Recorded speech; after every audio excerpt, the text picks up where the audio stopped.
The opinions and views expressed in the following program are those of the speakers and the host, and do not necessarily reflect those of Yoakley Scott Corporation and your sports network. Yeah, I've been closer to Jesus before, so can you help me out? Oh, can you help me out? Am I on my own? Am I on my own? Or can you help me out? Am I on my own? Am I on my own? Or can you help me out? Can you help me out? I've been scared to look at my soul.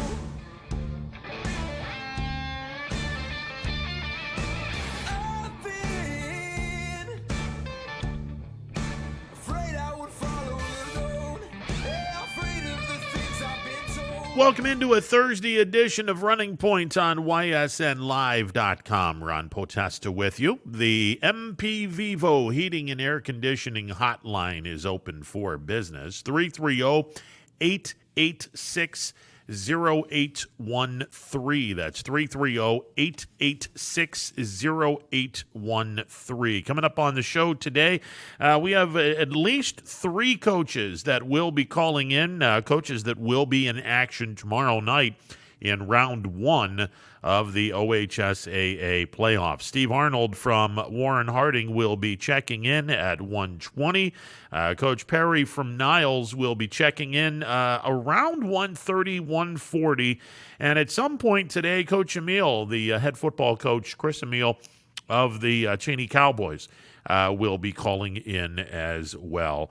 We got plenty of things to talk about. Congratulations, first and foremost, to Youngstown Phantoms forward Trevor Kuntar. He has been drafted in the NHL draft, and he was drafted by the Boston Bruins.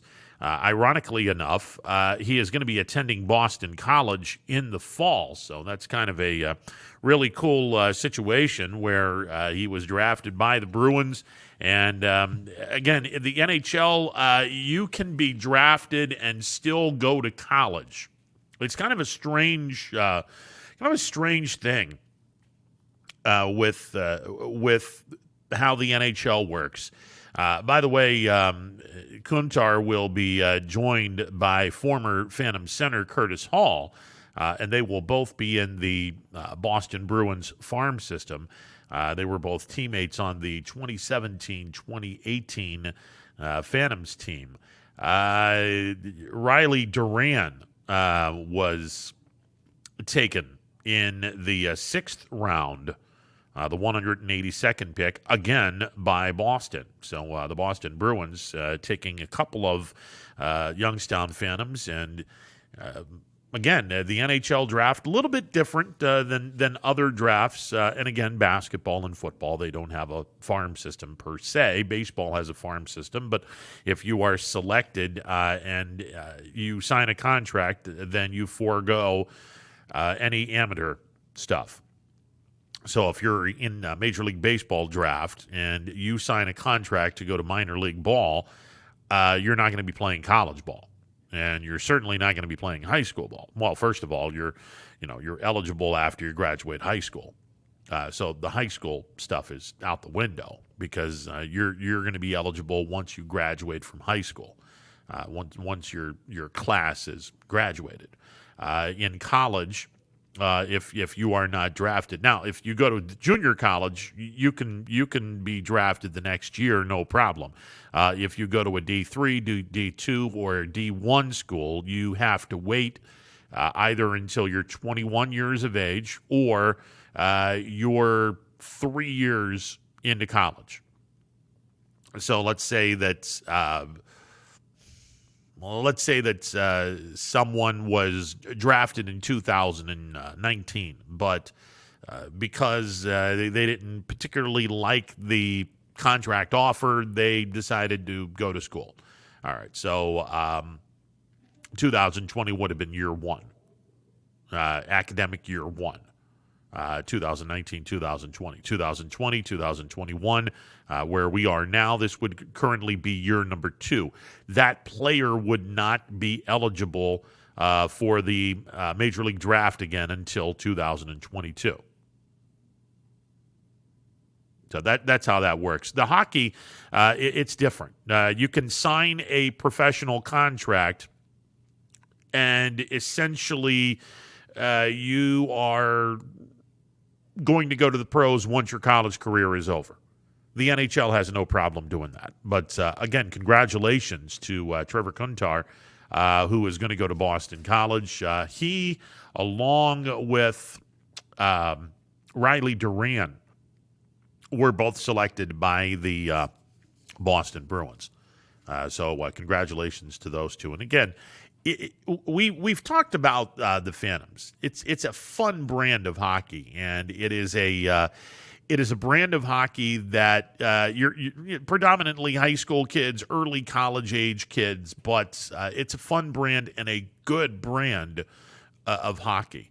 A lot of those kids are going to go to a major college or wind up going into professional hockey. And the Phantoms do have a number of kids that have gone on to the NHL, and a number of kids that are currently working their way into the NHL. So congratulations to the two kids that were drafted from the Phantoms by the Boston Bruins as the NHL draft concluded yesterday. All right, 330-886-0813. That is the number to call. We got plenty of football to talk about, plenty of high school football, as we are one day away from the 2020 Ohio High School Athletic Association state playoffs. And again, this one's a little bit different this year in that the entire state was invited. The entire state was invited to partake in the postseason. And, there were some teams that decided they did not want to do that. But the teams that are planning on going, they're going to be in action. Some of them will be in action either tomorrow night or Saturday night. There are some teams that are going to be on a bye, and that's great too. We have the following teams that are in the YSN family that are going to be playing on Friday nights. Boardman, Harding in Division 2. Howland, Louisville, and Cheney. And also Niles and East in Division 3. And Valley Christian and Lowellville in Division 7. So we're going to try to get as many of those coaches on the show as possible today. And again, Steve Arnold will be calling in the show about 1:20. Jim Perry, the head football coach of the Niles Red Dragons, will be calling somewhere around 1:40 today. And we will hear at some point today from the head football coach of the Cheney Cowboys, Chris Emile. That will be coming up at some point today. We haven't nailed down the time because Coach Emile is going to be in a meeting. So there you go. On Friday, we will try to grab as many coaches from these schools that are going to be in action. Girard, Struthers, Salem, all in Division 4. Liberty, Mooney in Division 5. Columbiana, Western Reserve, Newton Falls, Camel, Brookfield, LeBray, and Mineral Ridge. All of those schools are in D6. And again, these are the schools that did not get a bye. They did not get a bye and will be playing on Friday and Saturday night in the first round of the OHSAA state playoffs. And again, you will get to the field of 16 by the end of this weekend. And then the goal is to have 7 weeks of the postseason. And you're supposed to end at the week before Thanksgiving. The week before Thanksgiving is supposed to be the end of the football season, and then you'll go right into basketball, and we'll see what happens there. So hopefully we will have a number of teams that are going to make significant runs in the postseason. Again, there's plenty of schools that I believe will make a substantial run. Austintown Fitch in D2, they're going to be the 2 seed. It should be entertaining to see what happens there. Obviously, Springfield and Warren JFK, they are the 1 seeds in D6 and D7, and they're going to be the favorites. No two ways about that. They are going to be the favorites. We go back to the answer to the trivia question that I guess it gets asked every single year. The last public school in the Mahoning Valley to win a state championship in football.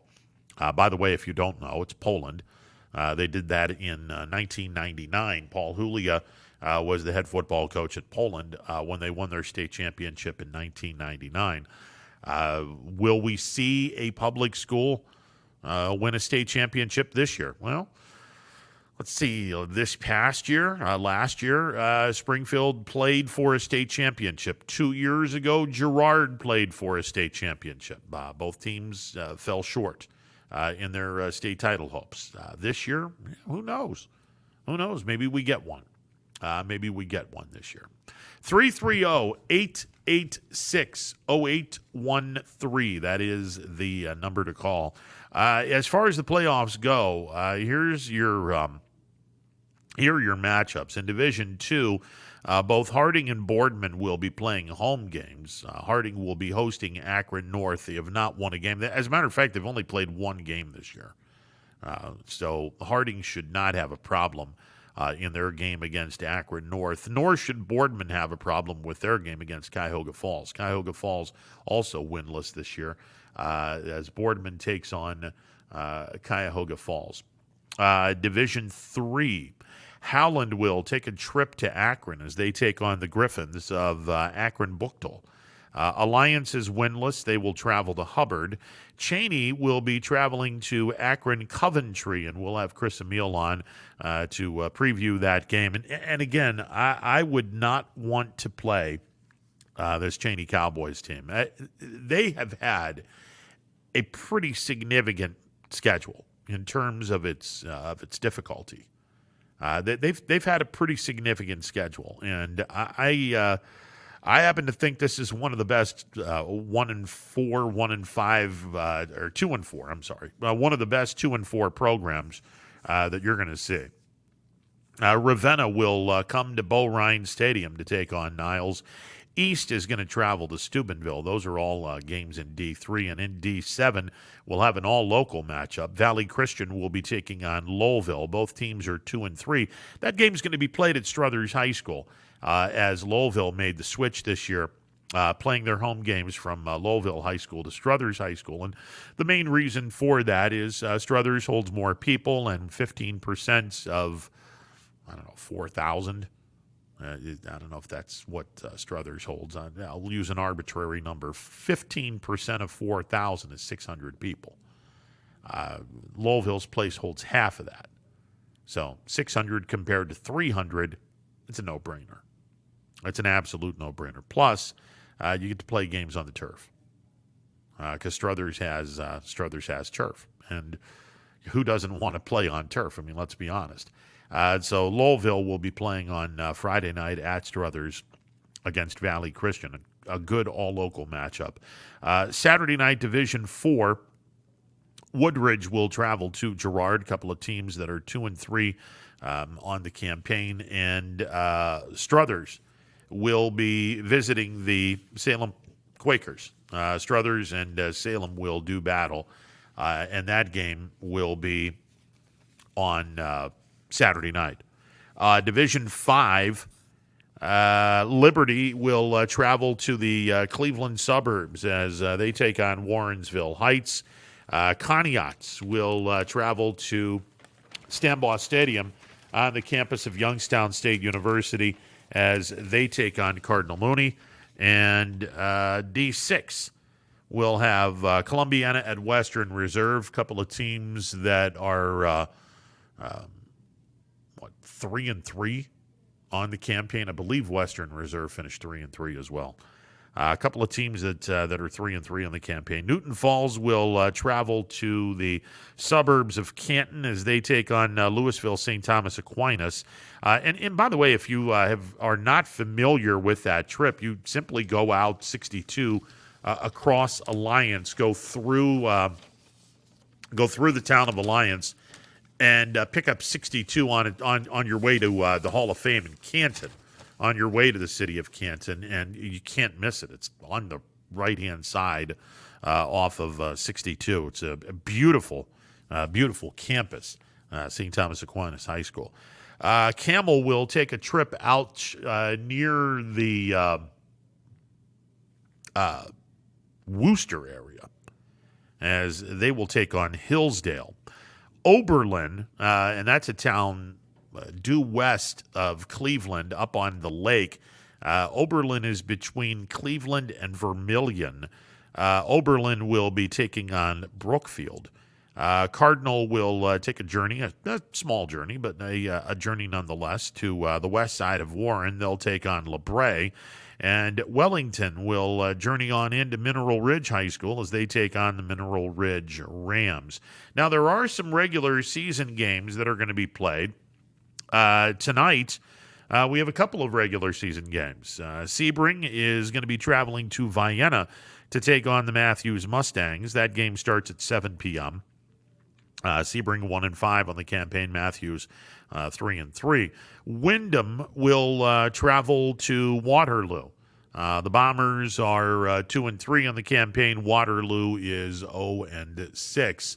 And the Wyndham Bombers will be playing Waterloo in a regular season game tonight. There is a regular season game set for Saturday afternoon. This is a 2 o'clock game up in Ashtabula. Winless East Palestine will be taking on Ashtabula St. John. Again, that game will be up in Ashtabula County as they will play that game at 2 o'clock on Saturday afternoon. All right, 330-886-0813. That is the number to call. Are there games that you are looking forward to seeing or, in our case, viewing? And yes, you can view all of the games in which we are going to be airing. Same deal, even though the playoffs are underway. Nothing has changed here. We're still going to have the audible call for those that are not going to spend any money and just want to watch Mike Ackelson, a.k.a. the Maestro. You can check out Audible Call, and that will be Friday night as well as Saturday night, 7 to 10. We'll have a double dose of Audible Call, and this the first weekend of the high school football playoffs. Week 1, and again, Friday and Saturday, a double shot of Audible Call with Mike Ackelson, a.k.a. the Maestro. 7 to 10, Friday and Saturday nights. You can see it on ysnlive.com. If you happen to want to see your favorite team play, again, $9.99. Make sure that you are using the device that you're planning on watching the game from. You got to use that device when you're filling out your credit card information, and also make sure you understand that 25% of your $9.99 purchase is going to go to the school that you are supporting. So, in other words, if you want to watch the Niles game Friday nights against Ravenna, and you're a Niles fan, or you're just interested in watching Niles play, you would simply go to ysnlive.com, click on schools. A drop box will fall down ever so nicely, if I could use nice as an adverb. And then you will go down the long list of teams that are in the YSN family, click on Niles, and then the information to purchase the ticket will be available. And for $9.99, you will be able to view the Niles game against Ravenna. And again, keep in mind, 25%, approximately $250, will go to the Niles athletic department. And that's pretty cool as well. All right, 330-886-0813. We got that to talk about. We have some other things to talk about. And listen, I'm not going to say this because I happen to be a Bills fan, and what I'm going to say is it basically is my opinion, and it's not based on the fact that I'm a big Bills fan. I think what's going on in Tennessee screams you got to forfeit. And look, they broke protocol. The National Football League warned every single team, if you are going to be in a situation where you have multiple COVID outbreaks, we're going to want you to shut things down. We do not want you to go rogue and do practices away from the facilities. We don't want that. And if anyone does this, there's going to be some consequences. Well, the Tennessee Titans did that. They were caught elbow deep in the cookie jar yesterday. And unfortunately, the NFL doesn't want to do anything about it. As a matter of fact, they're now proposing that the Bills game against Tennessee actually be played on Tuesday. Now, what say you about the game that Buffalo has on Thursday night against Kansas City? Well, the plan, and I think it's a flawed plan, although, truth be told, at least they're giving the Bills the same amount of time to prepare for a Thursday night game. If you were playing on Sunday, you'd have 3 days to prepare, and then on the fourth day you would play the game. Now, under this plan, you would have 3 days to prepare, and the fourth day you would play. Instead of playing on Sunday and then preparing for Monday, Tuesday, and Wednesday and playing on Thursday against Kansas City, the process the NFL wants now is, okay, Tuesday nights the Bills play in Nashville, and then Wednesday, Thursday, and Friday would be 3 days of preparation for the game against the Kansas City Chiefs. The Chiefs game would be played next Saturday night in Orchard Park. Okay, look, 6 one, half dozen of the other. You want to do it that way, you're not going to get an argument in terms of you're screwing the Bills. You're not. It's from that perspective, you're not screwing the Bills because, again, the Bills were supposed to play Sunday and then turn around and play on Thursday. And it sucks that you're playing a high-profile game on a Thursday night, which, look, Thursday night football is garbage to begin with. It is a slap in the face to the players, many of which are not ready to play football after playing on Sunday. The older you get, the longer the bounce back is from game to game. I mean, there are guys that have been in the league 5 or 6 years that physically are not ready to play on Thursday, yet they have to play on Thursday because the greed of the National Football League has this team on a Thursday schedule, all because it's about the Benjamins. Let's be honest. It's all about the Benjamins, whether it be entities as small as the OHSAA in high school sports to the National Football League, the billion-dollar behemoth that runs football. It's all about the Benjamins. And that's what Thursday night football is about. That you had 500 million reasons, give or take a few hundred million, to do games on Thursday. That's how much they were paid by CBS and the NFL Network to do these games. It's a fact.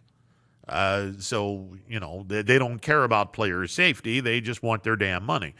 Why you're playing a significant game like Buffalo, Kansas City on a Thursday night, knowing full well that most of these guys aren't going to be physically ready to play the game, it's beyond me. However, that it is what it is. You can't say the Bills are getting screwed because if you're playing a game on Tuesday, you still have 3 days to prepare. Just like if you were playing a game on Sunday, you have 3 days to prepare. The fourth day, you're playing the game. The problem that I have with Tennessee is you broke protocol, and the NFL should have the balls to sit back and call them out. And not only should they be forced to forfeit the Buffalo game, they should be forfeiting the Steelers game as well. Unfortunately, Goodell and Balls, it's not mentioned in the same sentence because he doesn't have any. Let's go to the phone lines. You're on Running Point. What's going on? How you doing, Poe? Scott Thompson. What's up, brother? Hey, I'm so glad you brought that. I just tuned in to watch you, and you hit the topic exactly I was thinking. I got to agree with you. First of all, Thursday night football, it's garbage. It shouldn't even.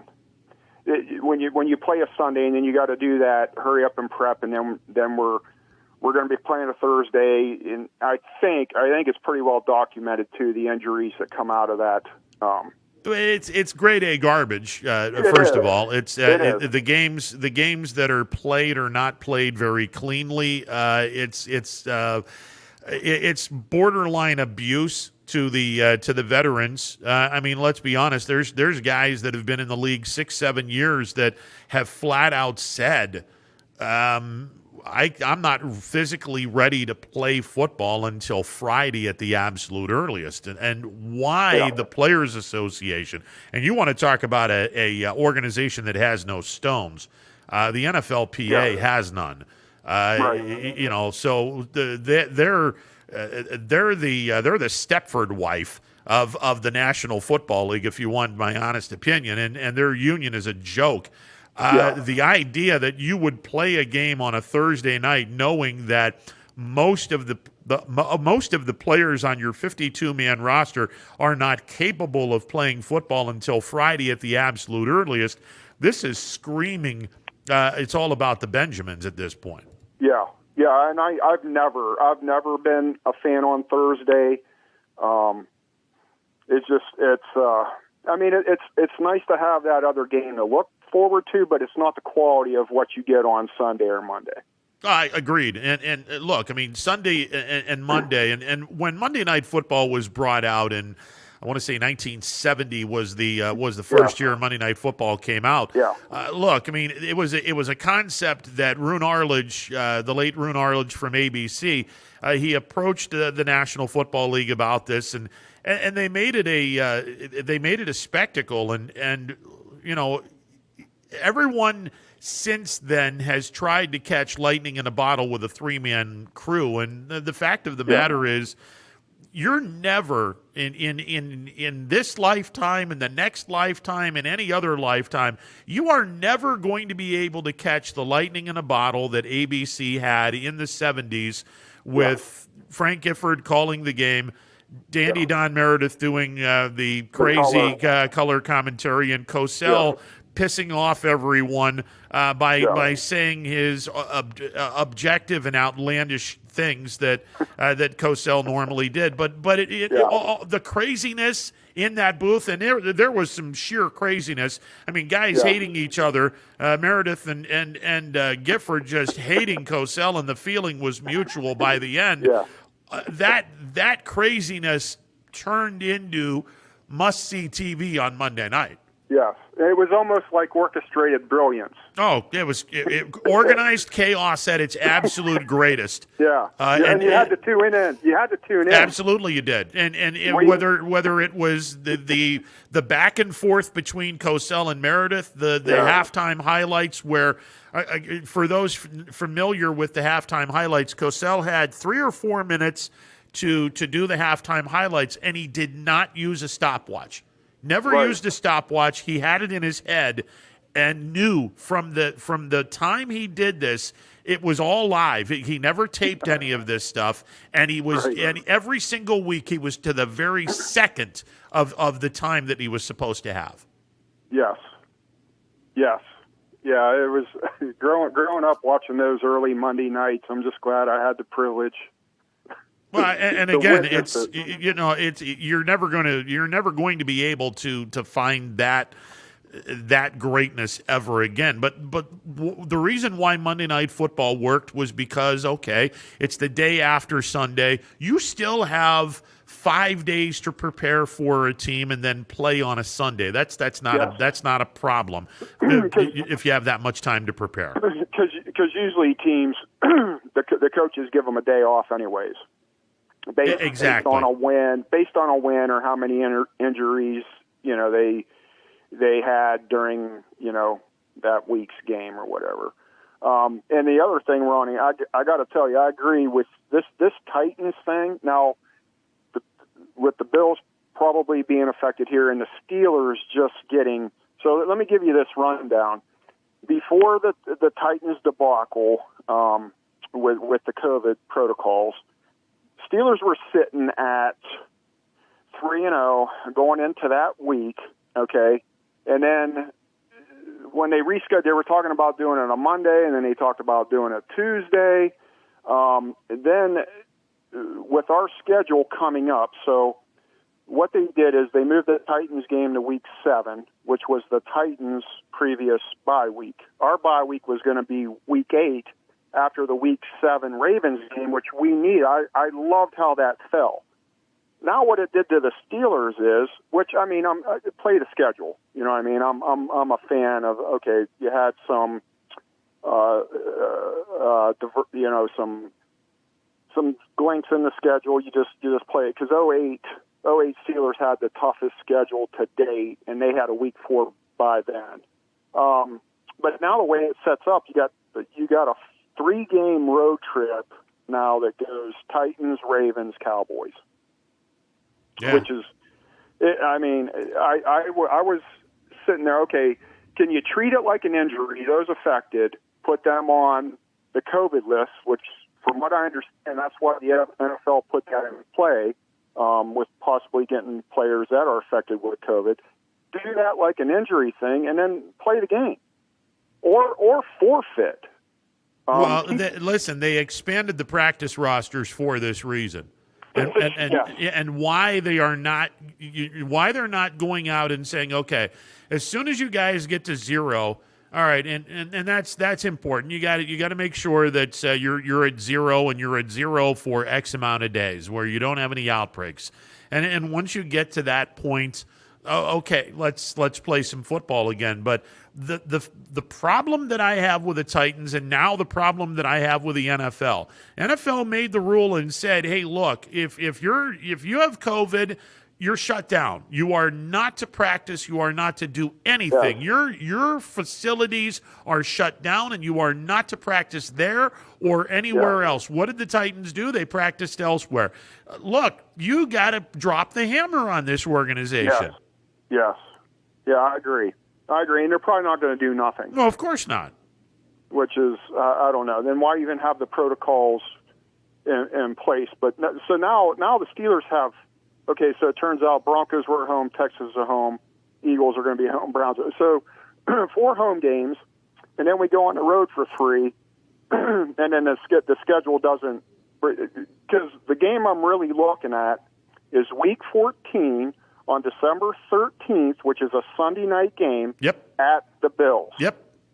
So that Week 8 bye that we would have had fell just perfect, because then you go at the Cowboys, home against the Bengals, at the Jaguars, and then home against the Ravens, and then like the Redskins game in between the Bills.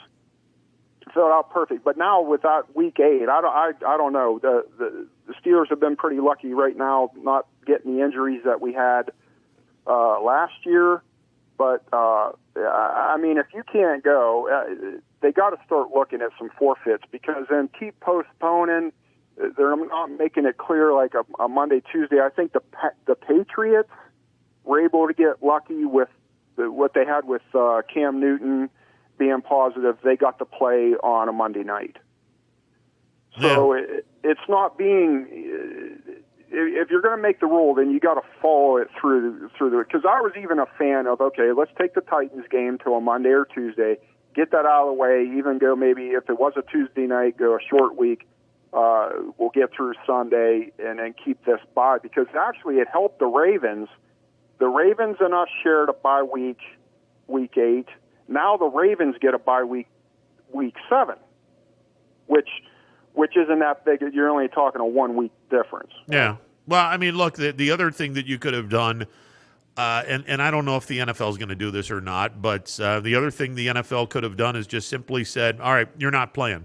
and Yeah. we're scratching the game. And then at the end of the season, you have to play a minimum amount of games to be eligible for the postseason. Playoffs. If you are able to have those minimum amount of games, then we are going to determine the division title by win percentage, and that's how you're going to do this. Yeah, because the very thing with the Titans is they found the violations within the protocol. They didn't follow it. So, you know what I mean? You gotta take it on the chin and deal with them. Give them the violations, or even if you got to forfeit, just have a definite stance on this, because it opens up it opens up a whole different debate now moving forward. Well, they did it for this team, they didn't do it for that team. I mean, I'm just glad. I'm glad there is football. I mean, just being honest. No, absolutely. But I mean, look, it's if teams have a COVID outbreak, then just flat out say, look, you're not playing the game. It's not going to be made up, and this is how we're going to do this. We'll go to higher win percentage wins the division. Higher win percentage will determine the top 7 teams. I guess we're going to go 7 this year in the playoffs. We'll go in that direction and go from there. And as far as buys are concerned, I've said this, and I don't know, maybe you'll agree with this, Scott. I've said this for years.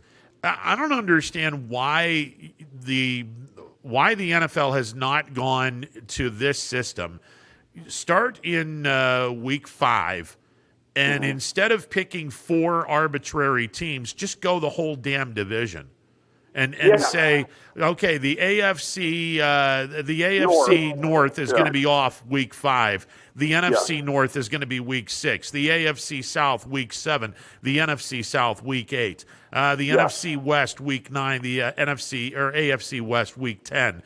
And use your divisions so that way every division is going to have the bye week at the exact same time, and nobody's going to get an advantage one way or the other.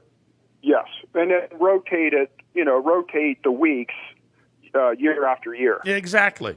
Like you go from 4 to 5 to 6 to 7 to 8, and then vice versa. Yeah, exactly. And if you start in week 4, and let's say the East, North, South, and West would be your order.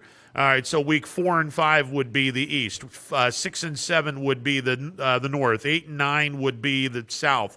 10 and 11 would be the West. And then weeks 12 through 16, you're back to full bore football. Yeah, and that's the way I've always thought they should have done it, because then it's a whole complete level playing field within your division. All the teams had, let's say, a week 5 bye. Yeah, I wish they would go to that. Yeah, it just makes too much sense. So. Yeah, and then the other thing, real quick here, Ronnie, I got to say the Bills. Oh, man, I'll tell you what. If the defense, the other day I was listening to you and you were saying, the first 4 weeks are kind of like preseason games. You're not going to really see too much defense, but as the season progresses, I'll tell you what, that's the game right from the beginning when they came out with the schedule. The Week 14 Steelers-Bills game I'm sitting back. I can't wait for that game. Oh, trust me. I'm hoping and praying to God that fans are allowed to go to that game. Yeah, because I'll spend a weekend visiting my relatives. Exactly. So with the Bills, I know it's still early. That defense comes on for the Bills. That's going to be a very dangerous team for those teams coming into Buffalo. I think it's going to be it could be a meat grinder, which playoff implications. Yeah. Bills win the division. They're able to get that home seed. That's going to be a meat grinder going through Buffalo. Well, it's one of the toughest places other than Kansas City to play is in Orchard Park, and that's assuming you have fans in the stands. That place is loud. I've been to a number of games, and in the Bills' heyday, I went to the AFC Championship game the last year they won the AFC title against Kansas City. That place was just insanely loud. And it's one of those places that you don't want to be there in December or January. It's cold as hell. The snow's flying all over the place. The fans are loud and obnoxious as all get out. It is not a good place for an opposition to play in the postseason. And if Buffalo, knock on wood, if they continue to do what they're doing, they're going to be one of the top seeds in the AFC. And if that's the case, I love my team's chances. Again, assuming that by December or January, everyone's going to be allowed to watch football games in the stadiums. And that's a big assumption because, Florida's the first state that's going to try to wheel out everyone playing in a stadium, and we'll see how well that works. Yeah. I was really surprised that the Pennsylvania governor, they're going to let 5,500 in the Heinz Field this Sunday. So I was really, really surprised to see that was even an option. Well, I know that the governor had a plan for high school football, and they, I don't know, it was a court injunction. They shot that down real quick, and said, look, we're going to put 35% of capacity in high school stadiums starting this week, and then they'll go to 50% the following week, assuming that there are no major outbreaks in the respective communities, and then they'll just go from there. I'm curious if, and we still have a little bit of time, albeit not much. I'm going to be curious to see if Governor DeWine decides to up the number from 15% to 30 or 35%, because he's the one that's going to make the decision. The OHSAA is riding the coattails of Governor DeWine on this. Yeah. And I have to ask you this. Now, I've watched Josh Allen, watched him all last year, and then through the 4 games this year.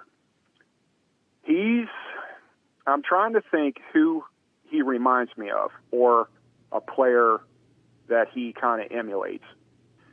Ronnie, I'll tell you what, I've racked my brain history. This guy is a special, unique skill set player. Oh, I can tell you right now who he is. At this point, he's a poor man's John Elway. Yeah. Yes. He's a poor man, and I called that from his rookie year. He's a poor man's John Elway, and there's so mmany similarities between the two. Yeah. They both have a rocket for an arm. One would argue Allen's actually got a stronger arm than Elway, which is that's frightening in and of itself. They both ran with a reckless abandon. And they both have the ability, as it turns out, and Allen has shown this ability in the first couple of years, to play out of their mind in the fourth quarter with a game on the line. Yes. Now, Elway grew up and led his team at a very early age to some significant games, and I think it was I want to say year 4 when Elway went on the drive that knocked out Cleveland, and I was at that game as well. 86? In 86, because he was drafted in 83. It was year 4 when Elway did that Hall of Fame drive that cemented his superstar legacy. This is Allen's 3rd year, and the jump that Allen has made from year 2 to year 3 is ridiculous. I agree. Like watching him last year and then kind of watching him this year. And you made a good point. That's the one. He's Elway-like. The only reason why I wasn't thinking Elway is Josh's stature is. Yeah, he's bigger. He's bigger, but you're exactly right. And I forgot about Elway's kind of run if you have to, but make an impact in the game. And I think every time Elway did take off, it was for a first down. It was needed in the drive in '86. Josh Allen, I'm telling you, and I'm pretty confident with Steelers defense thus far. We bring the heat, but that's the one I'm worried about. You get and his release. I'll tell you what, Allen's release that I've seen so far and there's only one I can even think of that had the best release was Vinny Marino. His release is that up and out, and it's on a rope. I mean, how accurate Allen's is in his third season. Which, I mean, what was it when Marino set all the 50 touchdowns and all that? Wasn't that his? Yeah, it was his third year. Second, it was second or third year. Third or fourth year, and I want to say it was.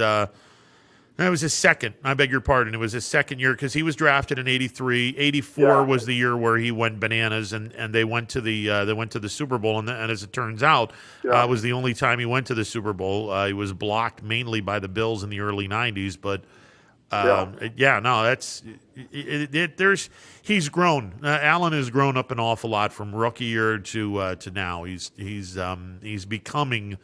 And I knock on wood and hope and pray that he continues to improve. He is becoming a top 10 quarterback in this league, if not more. And just with his arm strength alone, that you're right. That kid's just he's got a cannon. I mean, when you're talking the greatest cannons, you're talking Elway, Marino, Bradshaw.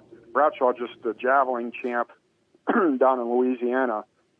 He's got that type of just pure arm strength. Rogers is another one. Rogers and Favre. Yeah.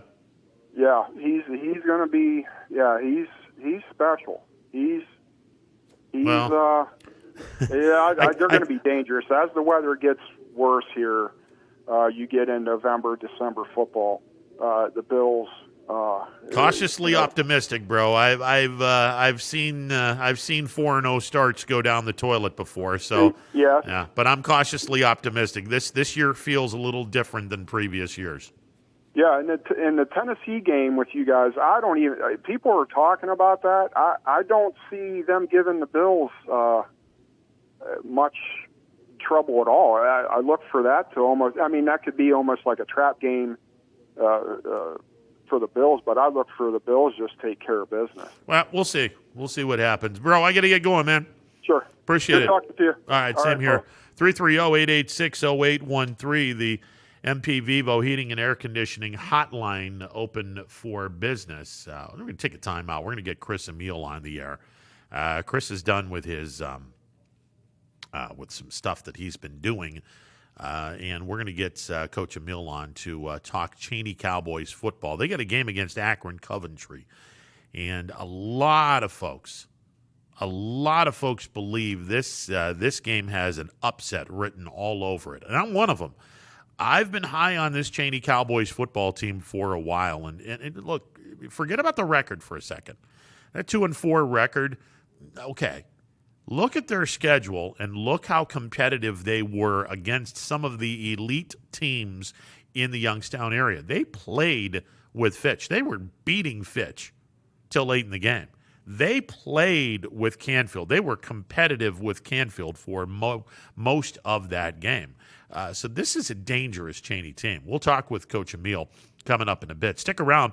It is a Thursday edition of Running Point on ysnlive.com. 21 News. Let's get right to our top story tonight. More experienced reporters. A new Wilmington restaurant. GM Lordstown. Telling more local stories. We'll look at efforts Boy is recovering from a broken around our valley. Community in Niles. We are here in Youngstown, right up. Because you expect It's important for everyone. No place like home. more local news. In Mercer County Court. 21 News is our valley's #1 local news. Welcome home to a home made homier with Baird Brothers Fine Hardwoods. Inspiration starts at BairdBrothers.com and is turned into reality when high-quality hardwoods are delivered right to your home. Baird Brothers has the latest design trends, shiplap and skinny lap interior siding, antique oak rustic flooring, and, well, you'll find them all at BairdBrothers.com. Ordered easily, delivered conveniently, enjoyed comfortably. BairdBrothers.com. Attention football fans, order Coca's Pizza tailgate package for only $54.99. You'll receive 24 slices of our delicious cheese pizza, 20 jumbo wings, and 2 of our famous foot-long pepperoni rolls. Coca's Pizza, we serve it hot. Hi, this is Tommy Clem, owner of WRS Insurance Solutions. WRS Insurance Solutions is a local independent agency that specializes in life, Medicare, long-term care, and disability products. Call us at 330-953-3722 or visit us at wrsinsuranceSolutions.com to learn more. Good luck to all the student athletes in the Valley. Your Armstrong services are more important than ever.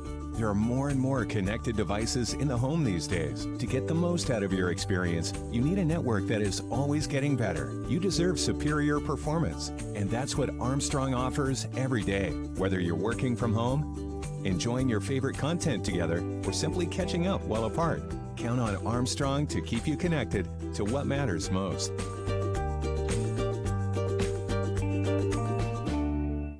For heating, cooling, and indoor air quality, the Mahoning Valley trusts MP Vivo Heating and Air Conditioning, offering worry-free repair, service, and installation. Call MP Vivo today for a free estimate. MP Vivo Heating and Air Conditioning. We're your energy-efficient experts. Welcome back to a Thursday edition of Running Point on ysnlive.com. As we go to the MP Vivo Heating and Air Conditioning hotline, we find the head football coach in his second year with the Cheney Cowboys, Chris Emile, joining us. Coach, how are you today, sir? I'm doing great. How about yourself? Cannot complain, sir. Hey, talk about the regular season, if you will. What are some of the things that you learned about this Cheney Cowboys football team that you may not have known going into this season, Coach?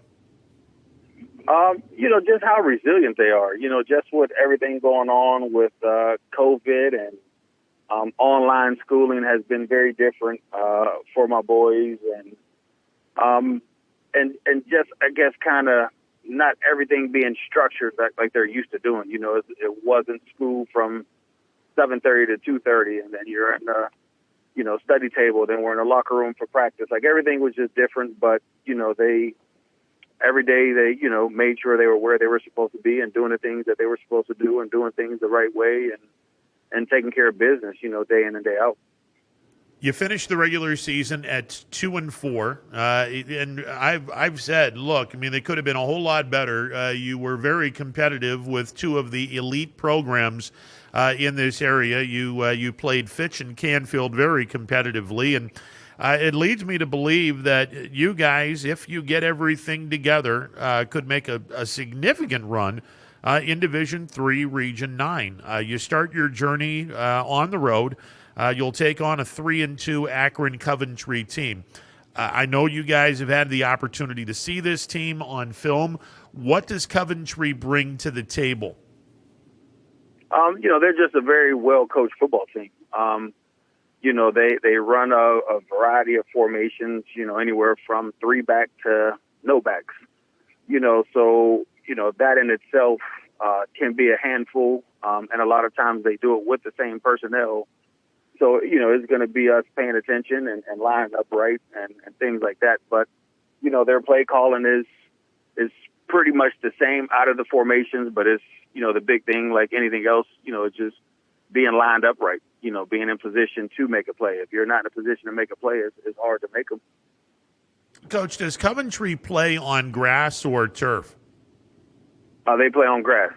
Okay, now that's obviously a change for you guys. Now, not to say that you haven't played on grass all year long. I believe, maybe you guys didn't play on grass. I'm looking at your schedule. Ursuline, Mooney, both at Stambaugh, that's turf. Howland, turf. Fitch, turf. Canfield, turf.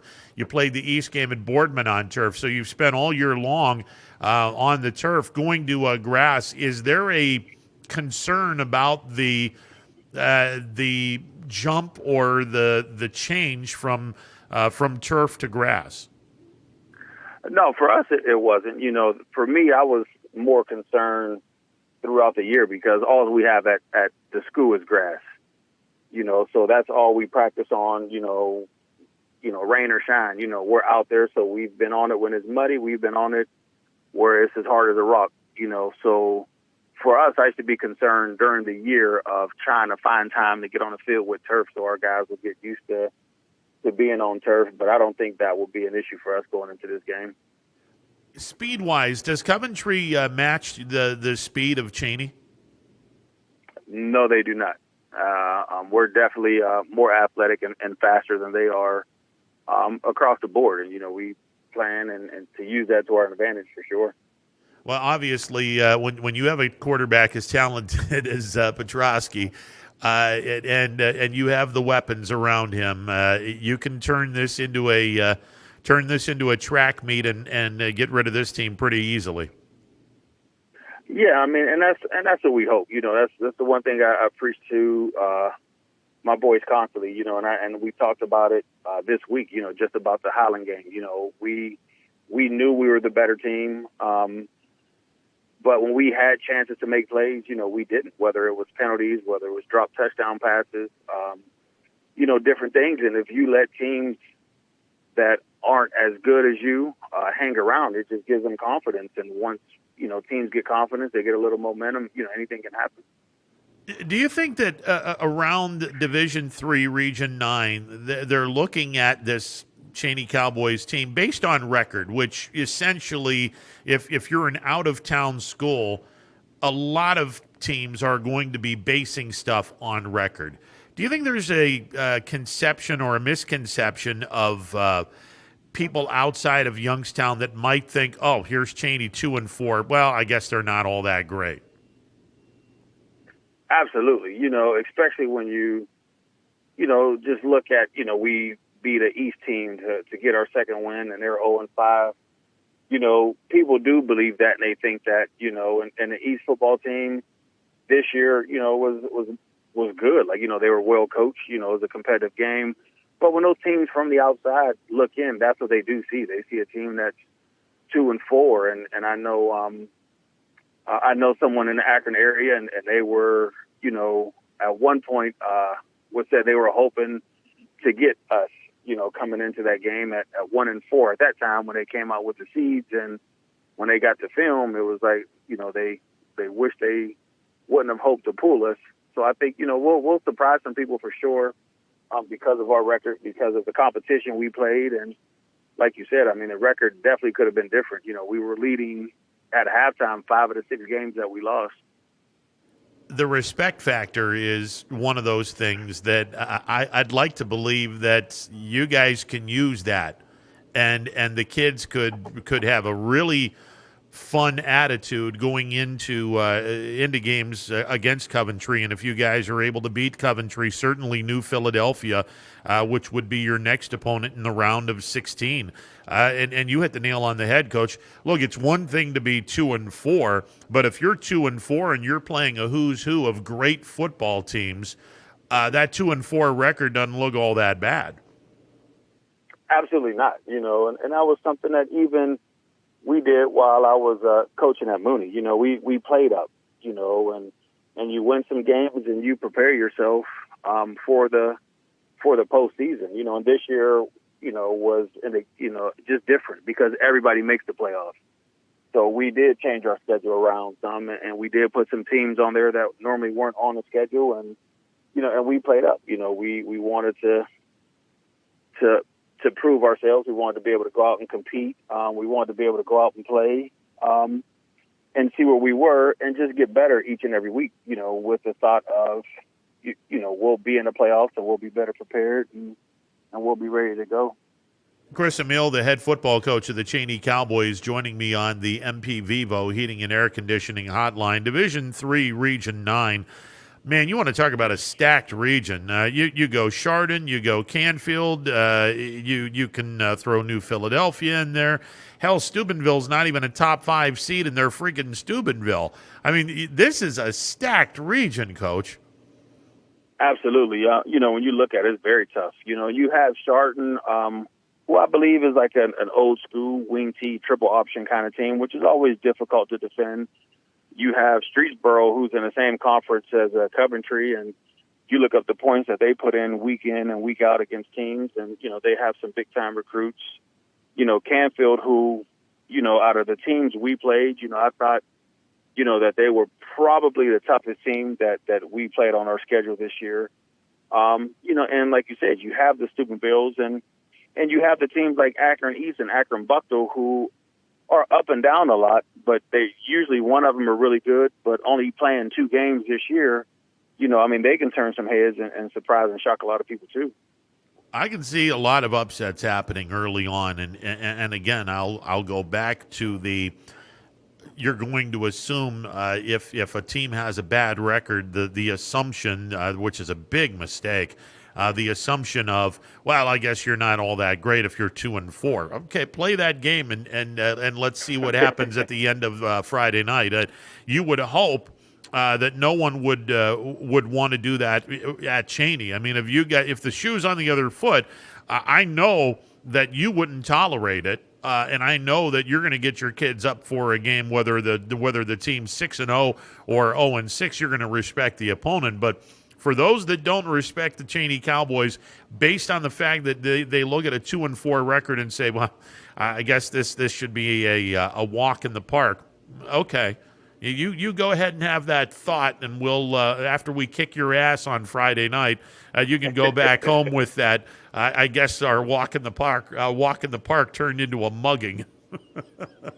Right, and that's what we're hoping for. And the thing with the playoffs is you do have to exchange film, and you give them the film that they request, and I think sometimes with coaches, like I said, just being having done this for so long, I mean, it does happen. Like sometimes teams just turn your heads at the records they have, whether they come into the playoffs 10-0 and you're sitting there like, wow, like how is this team 10-0, or someone that comes in 5-5 and squeaks in, and you're like, man, like this team could be 9-1, like they're deadly, But yeah, I mean, and it's hard for kids, That's something that we preach to our boys all the time here. Don't worry about the records. We were playing East, in different teams. Don't worry about the records. Like you got to come out and play. You got to come and play.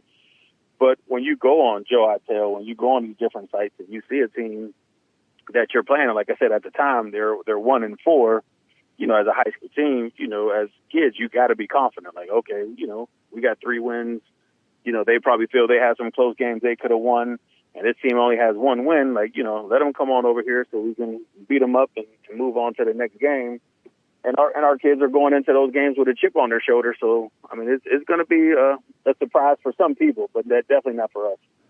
Coach, before we let you go, in order for Cheney to make a run, what are some of the things that you guys are going to need to do? Have to take care of the ball. When we don't turn the ball over, we play well.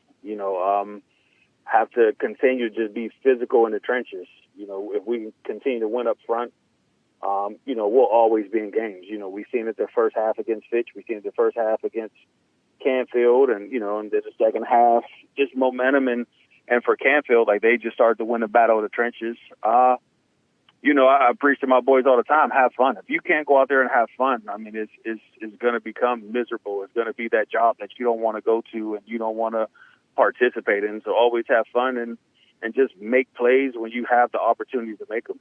There's, even the Mooney game, we end up winning 30-0, but, right before the half, we were able to break a long run and we run a double pass and the guy's wide open and he drops it. That's a play that you probably can't run again because it's on film. So you just have to take advantage of those plays when you have the opportunity, have fun, win in the trenches, and don't turn the ball over. Hey, Coach, best of luck to you out in Akron. And at this point now, it's one game at a time. Win, you continue to play a season, and the bar gets set a little bit higher each week. But you got Akron Coventry this week, and it's a winnable game. I firmly believe that you guys have the ability to go into at least the Elite Eight. And if there's nothing more dangerous, and I'm sure you're going to agree with this, there is nothing more dangerous than a team that gets confidence. And I think if you guys were to upset Coventry, and I think you will on Friday night, you'll see a much better, much more confident team going into New Philadelphia, and all bets are off then. I think you guys – absolutely. I definitely think you guys have an Elite Eight run in you. I appreciate it. I mean, we definitely have the players and the talent and the ability and like you said, the confidence. Winning the game like we did against East, we go into this week and win, we'll definitely have confidence. We'll have some momentum, and that can be scary. Yeah, it's a scary thing if everything goes right, and hopefully Friday night in Akron, everything goes right for the Cheney Cowboys. Coach, all the best to you, and look forward to catching up with you again soon. Thanks, I appreciate it. You have a good one. You too, sir. Chris Emile, the head football coach of the Cheney Cowboys. I absolutely love this team this weekend, and I'm hoping I'm not putting the kiss of death on this team, but I absolutely love their chances this week against Coventry, and it would not surprise me in any way, shape, or form if they were to knock off Coventry and then pull off an upset of New Philadelphia. It would not surprise me in any way, shape, or form. This Cowboys team is a dangerous, very dangerous football team, and if they can get everything together, man, if they can get everything together, that could be a fun program. All right, Steve Arnold will be coming up in about 1:20. We will hear from the head football coach of the Warren Harding Raiders. Coach Perry from Niles will be chiming in around 1:40. We're going to see if we can get some other coaches to come on the show. Joe Ignazio from the Boardman Spartans. He is going to be calling in tomorrow. We were hoping to get him on today. We are going to get him on tomorrow in the 12 noon hour. So we'll talk with the head football coach of the Boardman Spartans, Joe Ignazio, tomorrow afternoon in the 12 o'clock hour. Boardman is home tomorrow night to Cuyahoga Falls. Coach Ignazio not able to come on the program today.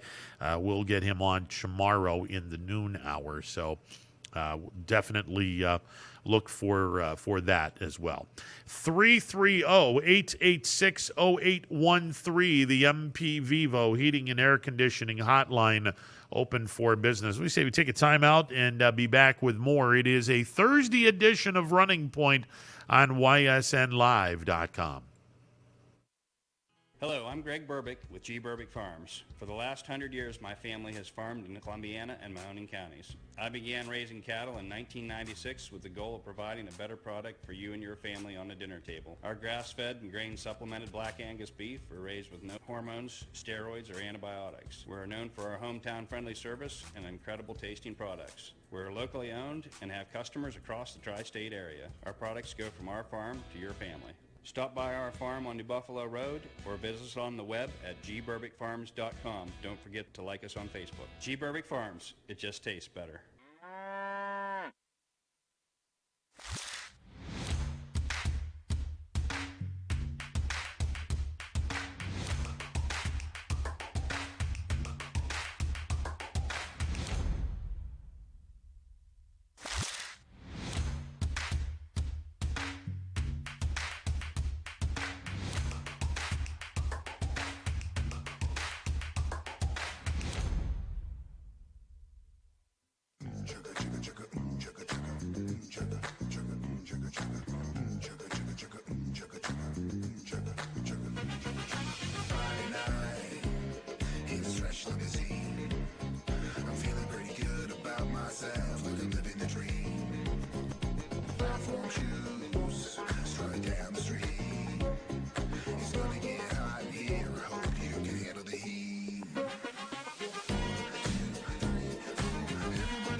to help you with your Medicare needs. Myers Family Insurance looks forward to helping you now. For years to come, so call our family today and remind them how cute we are.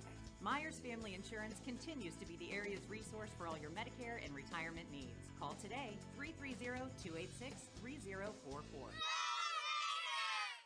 Welcome back to a Thursday edition of Running Point on ysnlive.com. Ron Potesta with you. MP Vivo Heating and Air Conditioning Hotline open for business. 330-886-0813. That's 330-886-0813. We got high school football playoff action, regular season action tonight. Teams that have decided to not go into the playoffs. Playoffs? God, I love doing that. Tonight, Sebring will take a trip to Vienna as they take on the Matthews Mustangs. Sebring looking for their second win of the season. Matthews looking to go 4-3 on the campaign. Sebring at Matthews, that is a non-conference regular season game. Again, these two teams decided that they did not want to partake in the postseason. So Sebring plays Matthews up in Vienna tonight at 7. Also at Waterloo, just outside of Akron, Wyndham will take on Waterloo. The Bombers are 2-3. Waterloo is 0-6. Let's go to the phone lines. Tony, you're on the MP Vivo Heating and Air Conditioning Hotline. What's going on, Tony? Hey, Ron, I heard some comments earlier from you about moving games around and Yeah. stuff. And I just wanted to comment. I have a differing opinion on it. But All right. first of all, the most important thing to me is it looks like if this game were to be forfeited for some reason, the Bills players would lose a game check because of it.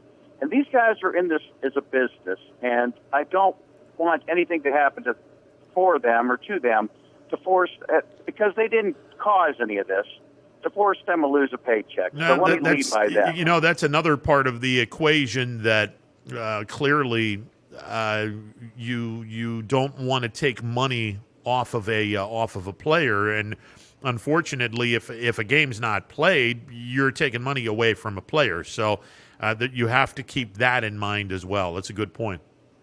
And it puts the owners in a bad situation. They can volunteer to pay that money, which they probably would, but it's, I'll just leave it at that. Let's not take money out of these guys' pockets. I don't care how much damn money they make. They earn every penny of it. Well, yeah, I mean, they earn what the market gives them. I get tired of people sitting back and saying, well, they're paid too much. No, they're not. They're getting what the market's what the market value is. That's the bottom line. I mean, it's when I see a player making $20 million a year and people bitch about it, why are you bitching about a guy making $20 million a year? The market is dictating him to be paid $20 million a year. If anything, you should be celebrating the fact that he's an elite player that has a skill that is elite enough to get him $20 million. None of my objection to saying that the Bills are fine either way, that it really has no impact on that. I have a differing opinion on that. They may not be disadvantaged relative to the current schedule or the established schedule, but the Chiefs are advantaged because they're given 2 more days. No, I can agree with that. I can agree with that. That would be. That would be detrimental because you're right. Kansas City would be given 2 more days to prepare for this team, and that from that perspective, 2 more days to rest. 2 more days to rest, also. Yeah, and from that perspective, I think that you can make the argument, and a solid argument at that, that from that perspective, it would be unfair. Absolutely. Now, here's my issue: the rules were established, and it's not the Bills. It's not the Steelers. It's not the Chiefs who have been flouting the rules. It's Bill Belichick's trained coach Well, and his subordinates. Okay, let's not throw Belichick into this. I mean, I got to throw him under the bus any way I can. Yeah, rules don't seem to apply to him, and I surely hope this Vrabel doesn't feel the same way. Well, somebody's flouting the rules. Okay, yeah, the rules do apply. It's the genius of Belichick is he finds loopholes in rules, and he has technicalities that he gets away with. And you can tip your hat to someone who at least has the wherewithal to look at a rule, interpret a rule in some way, shape, or form, and say, "Oh, I can get away with this." And people aren't going to call him out on it. Really isn't. This isn't NASCAR where if you ain't cheat, you ain't trying. This is the NFL where there's supposed to be some integrity. Well, come on. Doing the filming games they play by looking over the sidelines and with their film, and it goes. Tony, let's be honest. It's every single sport. If you're not cheating, or at least trying to cheat, or at least dipping your toes ever so slightly across that line of which you're not supposed to be on, every single team does that. I don't mind I don't mind straddling the line, but jumping across and then jumping back and throwing your arms up. Oh, whoa, not me, not me. Like let's say the Houston Astros, were they straddling the line? Oh, no.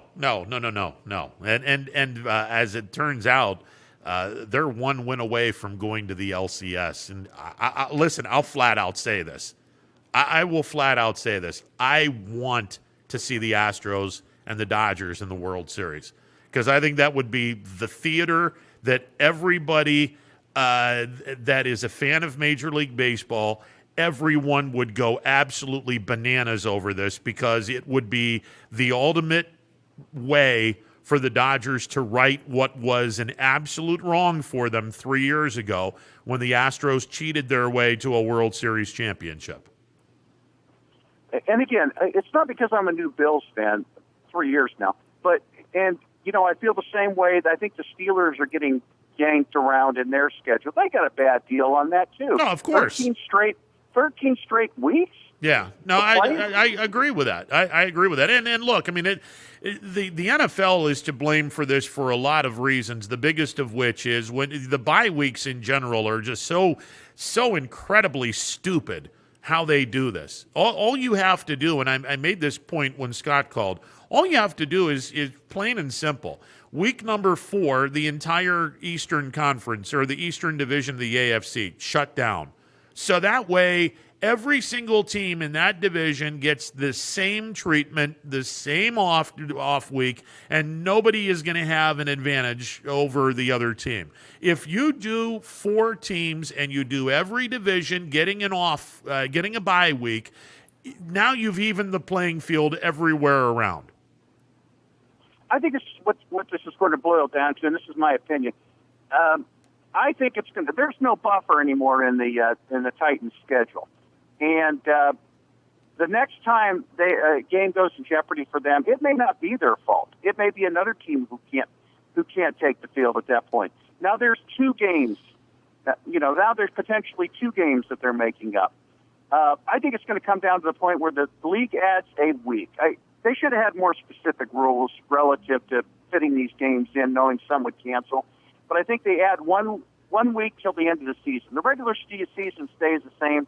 Rainouts or COVID issues are the same as rainouts. We'll try to make them up at the end of the year. If we don't make them up, the games are lost, and we finish the final standings based on percentage. Yeah, and they've announced that, so I have no problems with that. Yeah, they've already announced that it'll be a higher percentage. Will wind up winning the division or going into the playoffs. And honestly, I think it should be a minimum amount of games. I mean, if you can't win or play 14 games of your 16, you're not eligible for the playoffs. Well, that's not always the fault. That's not always the fault of the team. Let's say the Bills were to lose this, or the Steelers. Well, the Bills were to lose the game this week, and then somebody else comes up sick another week. Yeah. Well, then how is that the Bills' fault? I get it, but and again, it has to be an arbitrary number, but it has to be done, because if somebody comes in on a 9-game season and they're wanting to go into the playoffs, no, absolutely not. Well, we're in uncharted territory, but this is one where I think the NFL, like the Ohio High School Athletic Association, threw down some rules, and I'm not sure they were totally thought through the best way they could have been. No, well, unfortunately, this is you're in a brand new world, brand new model, and we'll see how this fares out. Tony, I get a split. See you later. I'll see you. 330-886-0813. Steve Arnold, the head football coach of the Warren Harding Raiders. He's coming up in a bit. Harding has a home game against Akron North as they are going to try to work their way into another home game in the field of 16. We'll catch up with the head football coach of the Warren Harding Raiders, Steve Arnold, coming up after this timeout. It's a Thursday edition of Running Point on ysnlive.com. It's storm season. I think we're under the gun for some heavy storms over the next couple of hours. And Storm Tracker 21 is ready. This is probably the one we're keeping a closer eye on. On air. And locally, we're going to have a lot of eyes on our area. Online. All right, let's talk high-risk futurecast and the timing of this weather. On social media and on our app. Rain will come and go tomorrow. There'll be some dry intervals. Stay ready with Storm Tracker 21. a severe weather threat now through around sunset this evening. Hi, I'm Colin Chupa. And I'm Kelsey Clem from K-Squared Marketing. Our boutique marketing firm specializes in media planning and buying, public relations, event marketing strategies, and strategic sponsorships. We can integrate our services with your existing game plan, or we can be your entire marketing team. Your goals, our game plan. Let's win together. Call K-Squared Marketing at 330-623-2730 or visit ksquared.marketing to learn more. Hi everyone, this is DJ Yoakley with Your Sports Network. We appreciate your support of YSN and welcome you to the YSN family. Our broadcast streams are brought to you live at no cost to you by sponsors that are local to this community. Without the vision and generosity of our sponsors and partners, we would not be able to bring this game to you today. So please support the great businesses and leaders that are making this game possible. And if you're a business in need of great advertising and sponsorship opportunities, feel free to head over to our site for more information on the right fit for you. We are local, we are loyal, and we are live. We are YSN. Ah, the details. Baird Brothers Fine Hardwoods is one fine ride. Perfect cornering, superb handling, sporty and stylish, power to spare, plus awesome mileage. Yeah, jaw-droppingly beautiful lines and well appointed with luxurious trim. Put more oomph in your life and start beholding the molding. Find your home's fine hardwood at BairdBrothers.com. Welcome back to a Thursday edition of Running Points on YSNLive.com. The Warren Harding Raiders will begin their state playoffs at home at Mollenkopf Stadium as they take on Akron North. And joining me on the MP Vivo Heating and Air Conditioning Hotline to talk Raiders football, we bring in the head football coach of the Warren Harding Raiders, Steve Arnold. Coach Arnold, how are you today, sir? I'm well, Ron, on this beautiful Thursday afternoon. I'm doing well. Absolutely, and it is beautiful out there, and hard to believe that we're already into the playoffs. It on normal circumstances, we would be into the meat of the regular season. How are you and the kids making the transition as we're now into the playoffs, even though it feels like late regular season? Well, we've been, Ron, that's a great point, because we've been changing and transitioning and adapting since this pandemic hit. So it's kind of become a norm right now, even though it's ever changing. And so you learn to adapt and move forward for whatever you're dealt with. You know, you bring up an interesting point in the you have to learn to adapt, and you hit the nail on the head, Coach. I mean, you guys were supposed to have an opponent in week number 1. It turns out on a Monday you find out that that opponent's not around. You got to take on Benedictine. By the way, 5 days from now you got to take on Benedictine. We're giving you 5 days warning, and you get this amount of time to prepare for a team that you weren't supposed to play in week 1. And it seems like ever since then you guys have been adapting. And the good news is, in this postseason where everything's thrown out the window. This isn't even. I don't even consider this a playoff. I think it's more of a tournament than anything else. I think teams like Warren Harding are going to be extremely dangerous because you guys have learned to adapt during the course of the 2020 season. Ron, one of the things that I kind of mentioned to the staff once they said, how they were going to do the playoff format, as I took the approach and I made sure I conveyed it to my staff and the players, I took the approach as when I was a basketball coach. You wanted to be primed, healthy, and playing well when tournament time came about. And so I think we're doing that right now. We're pretty healthy. We're playing, I think, pretty good football right now in every facet of the game. So this is kind of, what I wanted to do. And we played a heck of a schedule, and that's what we used to do in basketball. And so we were always tournament tested. And for the most part, everything that we will face in playoff time, we would have faced already. Coach, was in this particular season, and not in a normal 10-game schedule, but in this particular season, was being an independent far better than being into a conference where you would be basically pigeon-toed to a conference schedule? I would say yes and no, Ron. I mean, the one part about it is if we were in a conference, we would be, set in stone with playing conference-only games.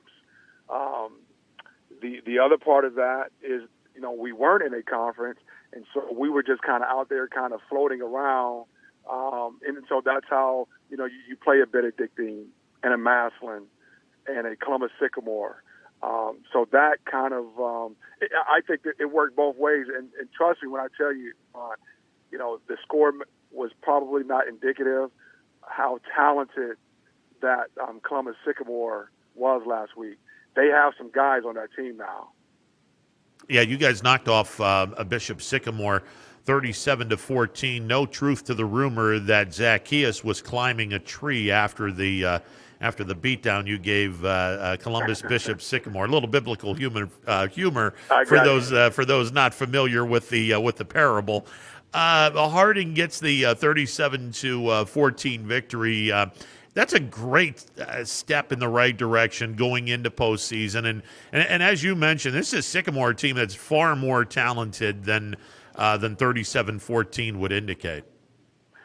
Yeah, and I was really worried coming into last week because, Sycamore had played Massillon, St. Ed's, Ignatius, and Aurora. And so, they were 0-4, but they had played a murderous schedule.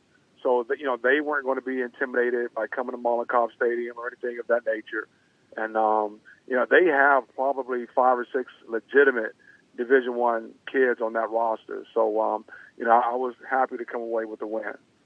You're taking on an Akron North team that has not played a whole lot of games this year for a variety of reasons. Do you feel that playing the entire 6-week schedule is going to be a huge advantage for you guys in this game? Yeah, I think it's an advantage. We've, had the opportunity to play in 6 consecutive weeks and not have any games where they were canceled. We might have had teams that we were supposed to play that not play, but, we played for 6 weeks. They have not, so I think that's an advantage for us. The more you play, the more sound I think you become.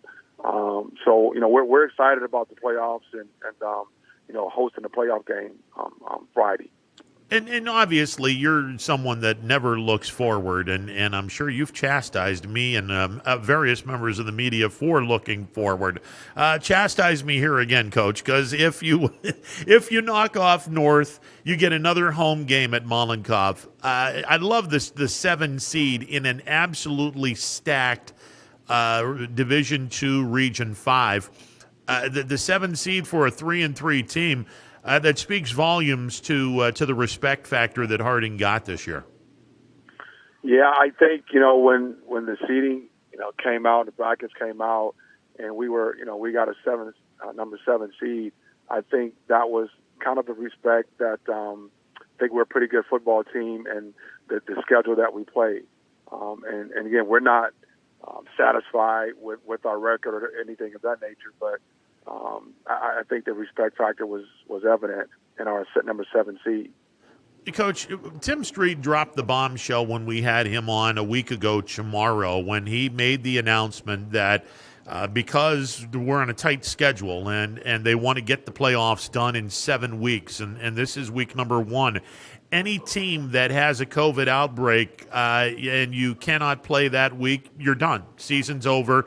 You're kicked out of the playoffs. You have to forfeit the game, and that's all said and done. And it doesn't sound fair on the surface, but given the fact that this 2020 season really hasn't been fair in general, what are you telling the kids to make sure that they are staying out of the limelight and staying out of potential situations that could indeed bring up a COVID outbreak that could end your season?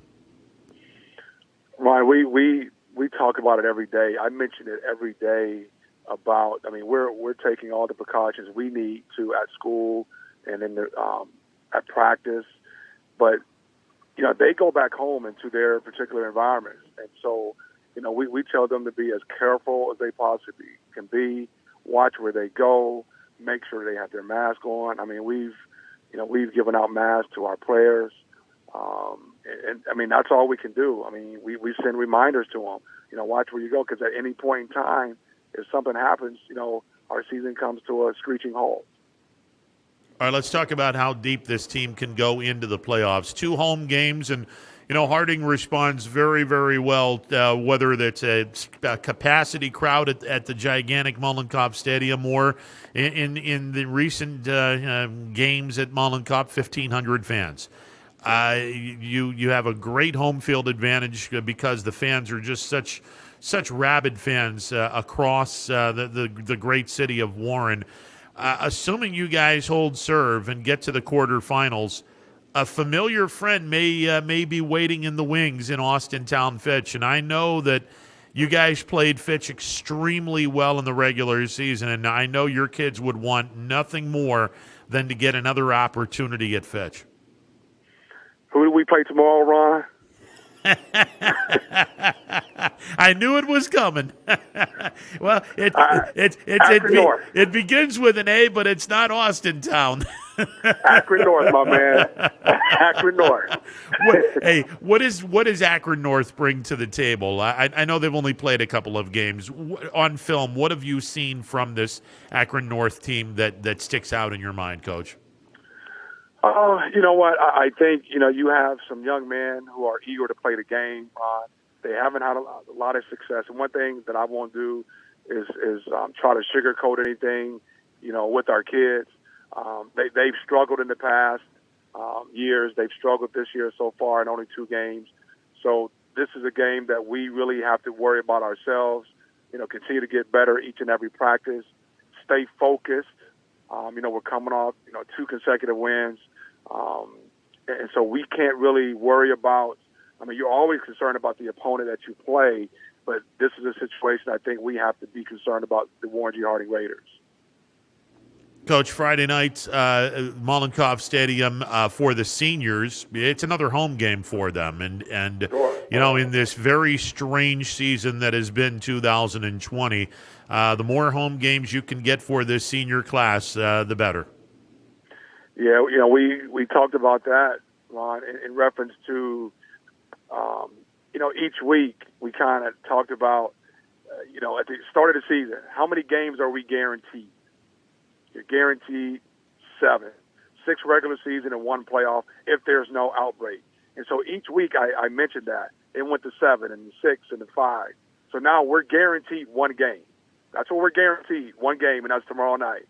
So, you play each and every game like it's your last. That's the approach that I've tried to convey to our players. Well, Coach, best of luck to you on Friday night against Akron North, and hopefully it's a deep playoff run. And look, again, I won't take the responsibility of looking forward, but I sure as hell won't look forward in your presence again. Thank you, Ron. You have a good afternoon, my friend. And thank you, Coach Arnold. I appreciate it. All right, there you go, Steve Arnold, head football coach of the Warren Harding Raiders.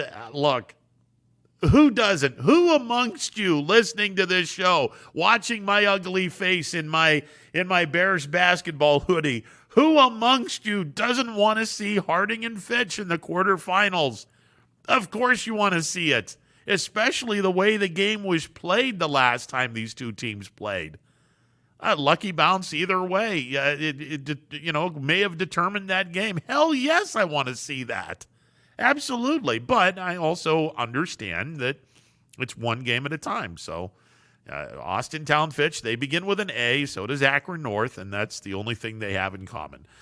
So Harding plays Akron North, game 1 of the postseason. And again, one of the things that every single team in the state of Ohio is going to have to deal with, courtesy of the OHSAA, you better make damn sure you don't have a COVID outbreak.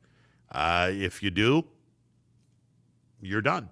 Sorry about your luck. Your season comes to an end. The 2020 season, the playoffs are going to be an attrition. This isn't 5 weeks of postseason and that's it. This is going to be 7 weeks of postseason. You're not going to have neutral sites in 4 of the 5 games. No, you're gonna have higher seed will be the home team for the first 4 weeks, possibly 5 weeks, depending on how they want to do the regional finals. They may start doing neutral sites in the state semifinals.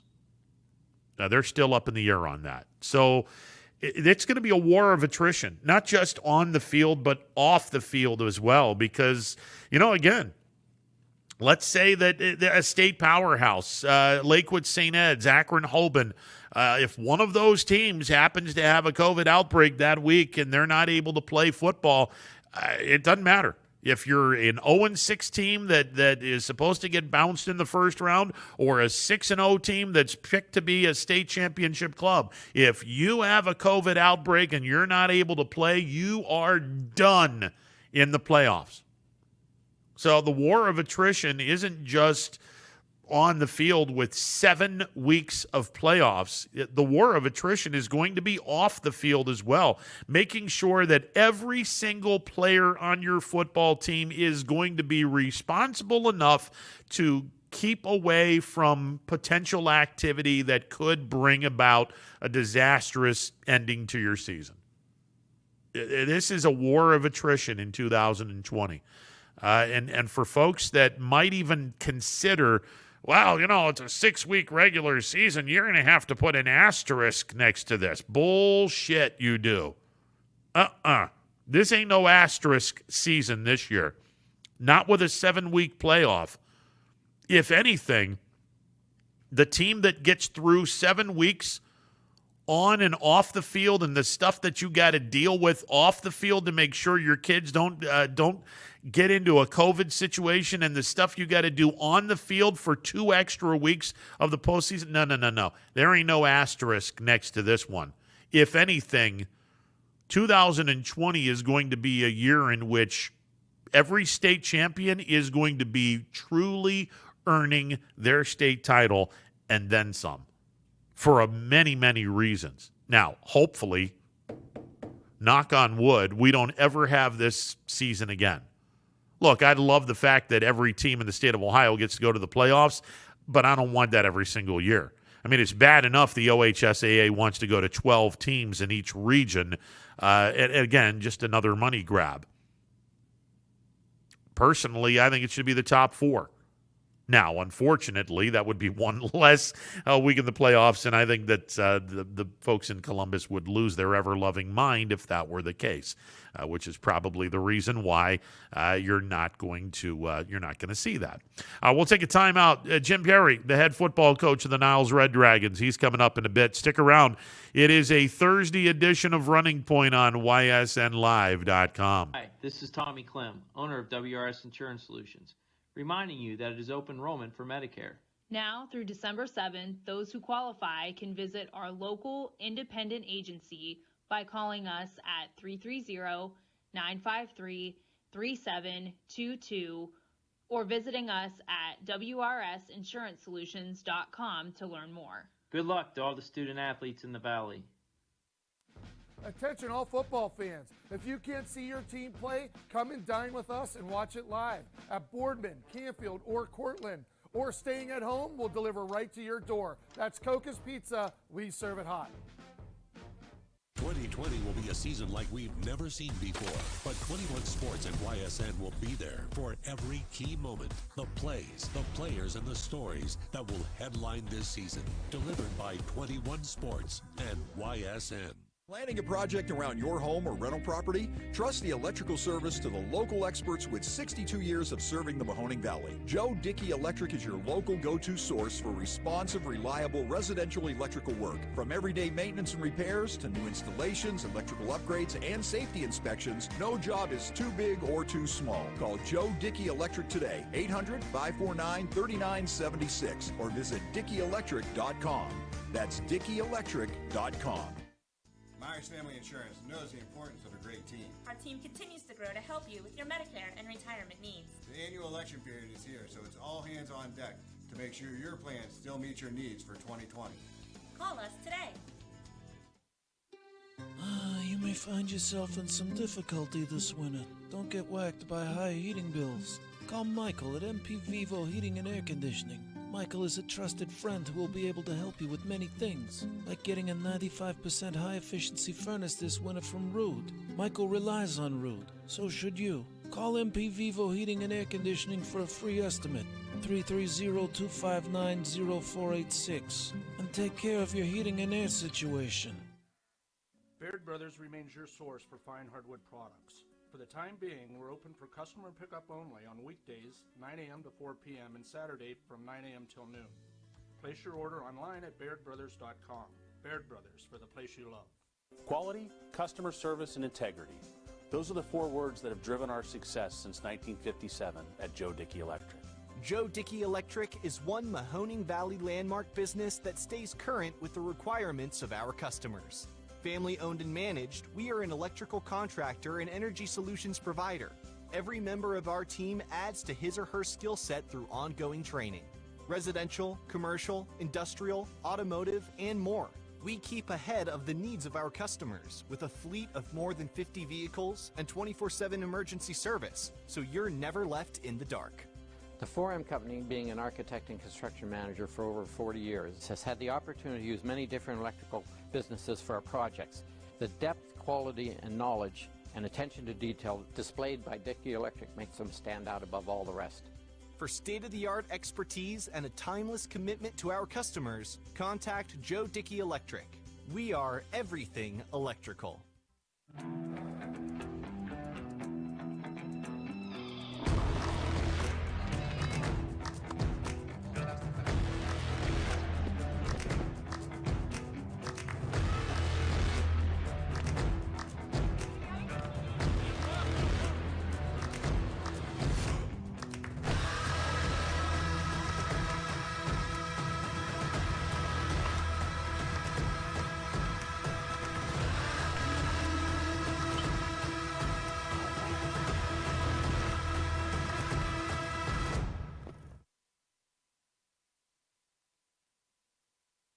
Armstrong Local Programming has always delivered an exclusive and unique perspective on the very best events your region offers. High school sports, community events, parades, all your favorite shows from Armstrong are now calling the Neighborhood Channel their home. Watch Out and About, Locally Speaking, and many other great local shows right here on the Armstrong Neighborhood Channel. Find out everything that the Neighborhood Channel has to offer at ArmstrongNeighborhood.com. Spirit, town pride, local communities. Welcome to the neighborhood. Welcome back to a Thursday edition of Running Point on ysnlive.com. Ron Potesta with you. MP Vivo Heating and Air Conditioning Hotline open for business. 330-886-0813. That's 330-886-0813. Supposed to have Jim Perry on from Niles. I'm having a hard time getting a hold of him. Hopefully we'll be able to get a hold of him by the end of the show. If not, we'll try to get him on tomorrow. Coming up at 2 o'clock, we will hear from Coach Ware over at Valley Christian. Valley Christian will be playing their first round of the OHSAA playoffs as they go into Struthers to take on the Lowville Rockets. And that game will be played in the adoptive home of the Lowville Rockets this year. Lowville deciding to play their home games at a bigger venue, so more of the Lowville Rocket fans could come out and see their team play. Not to mention the fact that, you know, you're going from grass to turf, and it's actually a pretty good idea. Unfortunately, 2-4 in the regular season. I believe Valley Christian also ended up 2-4 as well. So both teams will go into the first round of the game. Each team at 2-4 in the regular season. Valley Christian taking on Lowville. We will have the head football coach of Valley Christian, Coach Jamont Ware, will be coming on the program at 2 o'clock. We'll hopefully hear from Coach Perry from Niles during the course of the Thursday edition of Running Point as well. 330-886-0813. That is the number to call. And again, let's run down the schedule. Friday night, Division II. Akron North will be at Harding to take on the Raiders, and Cuyahoga Falls will travel to Boardman to take on the Spartans. Again, we'll have Coach Ignazio on in the 12 o'clock hour tomorrow to talk about the Cuyahoga Falls game against Boardman. D3, Howland will travel to Akron Buchtel. It'll be Alliance at Hubbard, Cheney at Akron Coventry, Ravenna at Niles, East at Steubenville, and in D7, Valley Christian will take on Lowville. Let's get to the phone lines at 330-886-0813. Thanks for waiting. You're on the MP Vivo Heating and Air Conditioning Hotline. What's going on? Hello? Hello. What's up? Hi, this is Steve Boyle. I was supposed to call in. Hey, Steve. How are you, sir? Ron Potesta with YSN. And, Coach, congratulations on your season as the Howland Tigers are getting set to go to Akron Buchtel to take on Buchtel. And Coach, Akron Buchtel hasn't played very many games this year. Do you think that the fact that you guys were able to play your entire 6-week schedule, that is going to be an advantage for you guys against Akron Buchtel on Friday night? You know what? I do think it gives us a little bit of advantage. We were able to find some things out about some of our players, obviously be able to move some guys around and put them in the best positions to be able to succeed. So that's one positive thing for us. The other thing that, sort of goes to negative, we do have 6 games under our belt, and, going through a season, it does wear on you a little bit. So they may be a little bit fresher than we are because they have only played 2 games. But as I said, it all depends. Anything I can take as a positive, obviously we'll take that.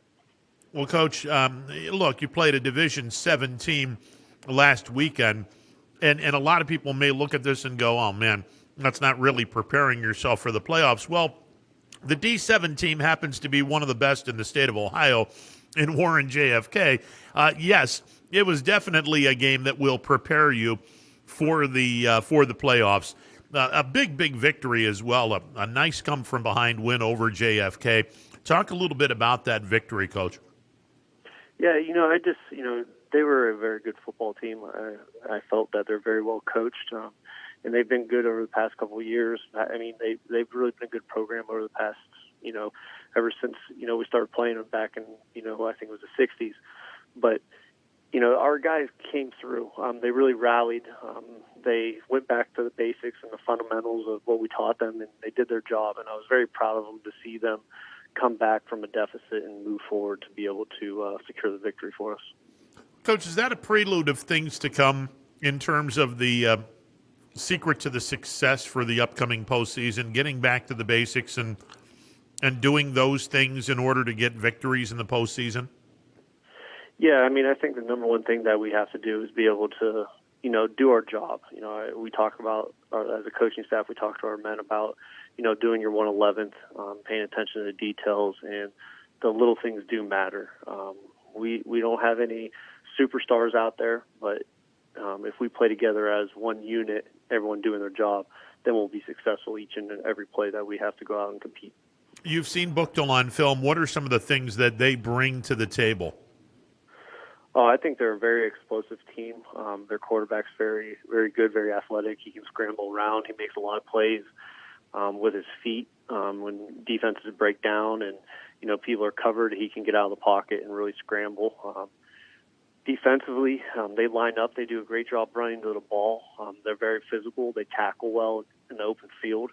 They're all around. They're a good football team, and, we're going to have our work cut out for us.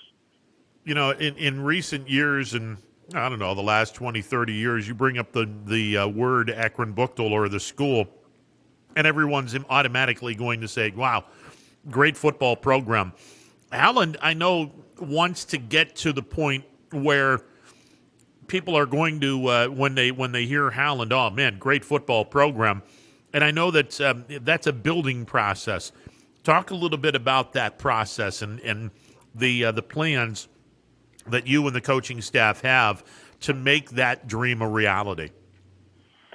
I think the biggest thing to make any program successful, it starts all the way at the top. When you talk with your superintendent, down to your athletic director, your principal, the people, your support staff in the school system, everyone has to have the same message and the vision to be able to get a football program going in the right direction. The support needs to be there.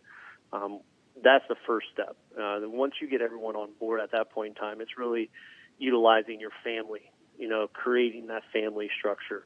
And that family structure, as I said, it starts with, your administration, but then that family structure starts with your Little League program, your feeder system, and getting people to go and do it that maybe not have a horse, and maybe when their kids aren't actually playing Little League, but they're just there giving the support and teaching good fundamentals. And, having someone do that year after year after year, which creates a good feeder program, which leads that into your middle school, your freshman team, JV, and varsity.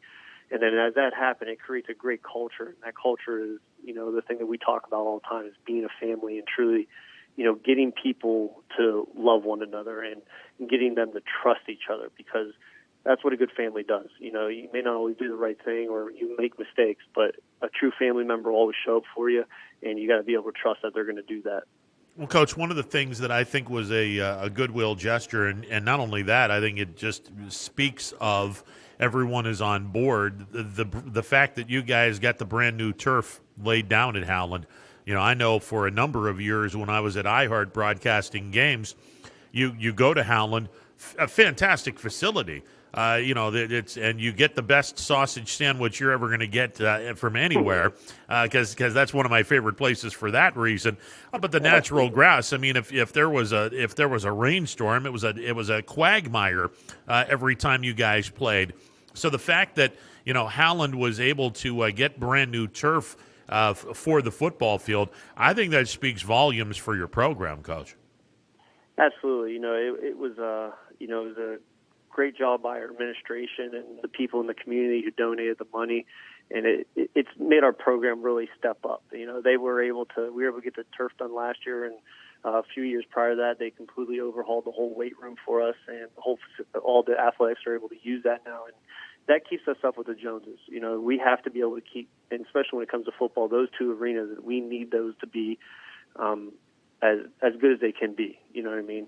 And they really backed us, and they said, hey, we're going to get this done, and they went and they did it. You know what I mean? And I know there's always hiccups when anytime there's a huge construction project like that, but, they just kept pushing through, and we were able to do that, which, it's awesome to see people to stay the course. And, there are going to be bumps in the road, but you got to be able to maneuver around them and get to where you want to go.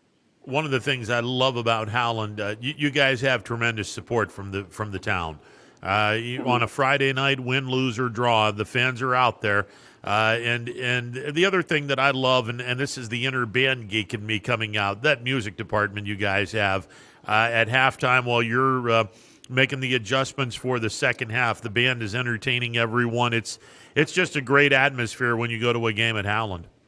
Oh, absolutely. I mean, our band does a fantastic job. I mean, the performance they put on at halftime, and the amount of time I see them out here practicing. Even when we start camp, they're out here, and just as many hours. And they do a great job, and and that comes all the way back to the majorettes and everything. And it's awesome. And as a football coach, I love and we don't get a chance to do it this year, but when we used to go on the road and we see 270, 300 kids walking out in the band. You know what I mean? It was a huge army walking out, and they're all playing the fight song, walking into a visiting team.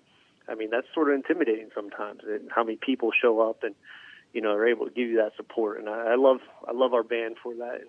And I always love having a lot of numbers. So, and I'll take them any way we can get them.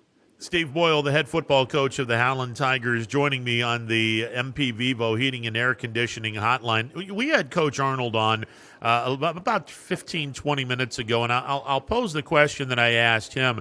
Last Friday, Tim Street made the announcement that because the playoffs are going to be on a tight schedule, you're going to have to play football on a particular day. And if your team has a COVID outbreak and it forces a cancellation of the game, that team is going to be forfeiting, and they're automatically bounced from the playoffs.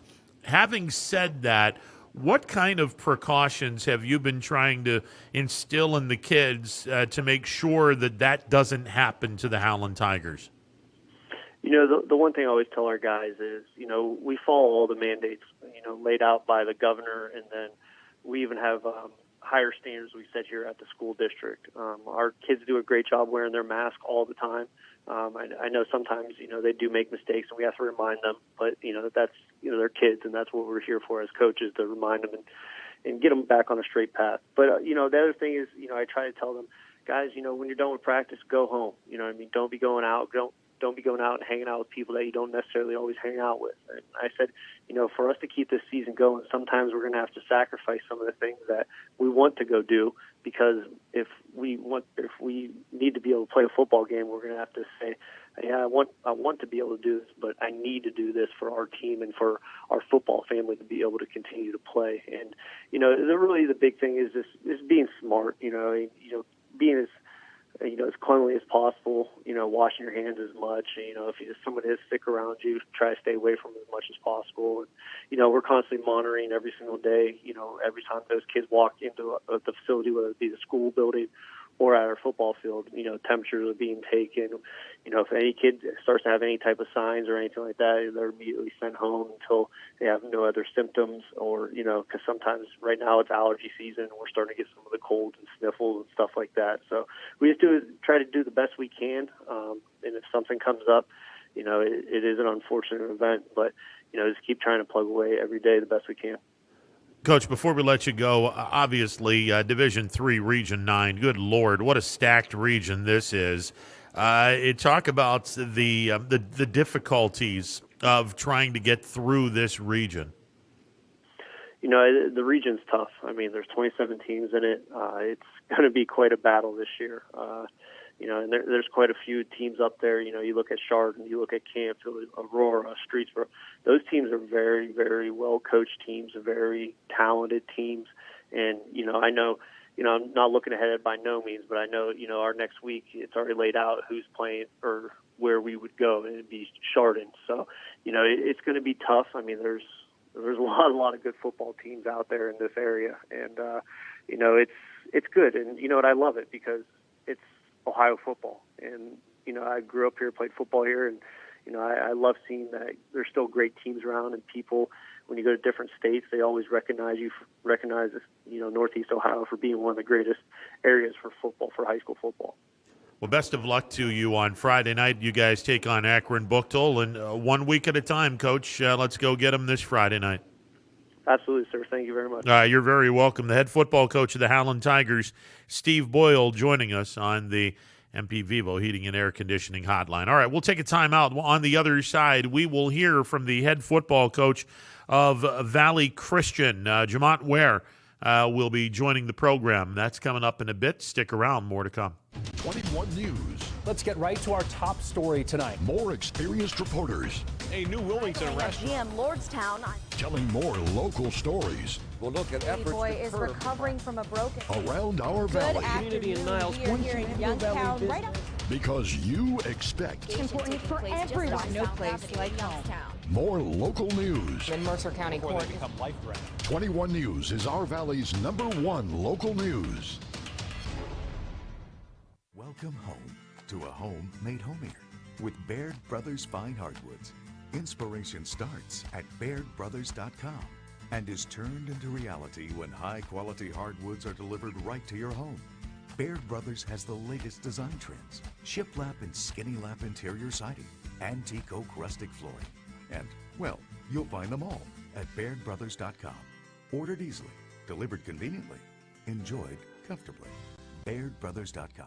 Attention football fans, order Coca's Pizza tailgate package for only $54.99. You'll receive 24 slices of our delicious cheese pizza, 20 jumbo wings, and 2 of our famous foot-long pepperoni rolls. Coca's Pizza, we serve it hot. Hi, this is Tommy Clem, owner of WRS Insurance Solutions. WRS Insurance Solutions is a local independent agency that specializes in life, Medicare, long-term care, and disability products. Call us at 953-3722 or visit us at wrsinsuranceSolutions.com to learn more. Good luck to all the student athletes in the Valley. Your Armstrong services are more important than ever. There are more and more connected devices in the home these days. To get the most out of your experience, you need a network that is always getting better. You deserve superior performance, and that's what Armstrong offers every day. Whether you're working from home, enjoying your favorite content together, or simply catching up while apart, count on Armstrong to keep you connected to what matters most.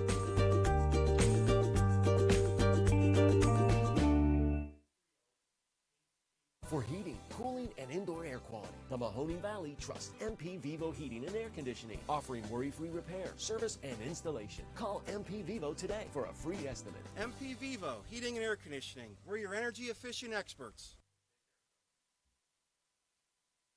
Hello, I'm Greg Burbick with G. Burbick Farms. For the last 100 years, my family has farmed in Columbiana and Mahoning counties. I began raising cattle in 1996 with the goal of providing a better product for you and your family on the dinner table. Our grass-fed and grain-supplemented Black Angus beef are raised with no hormones, steroids, or antibiotics. We're known for our hometown-friendly service and incredible tasting products. We're locally owned and have customers across the tri-state area. Our products go from our farm to your family.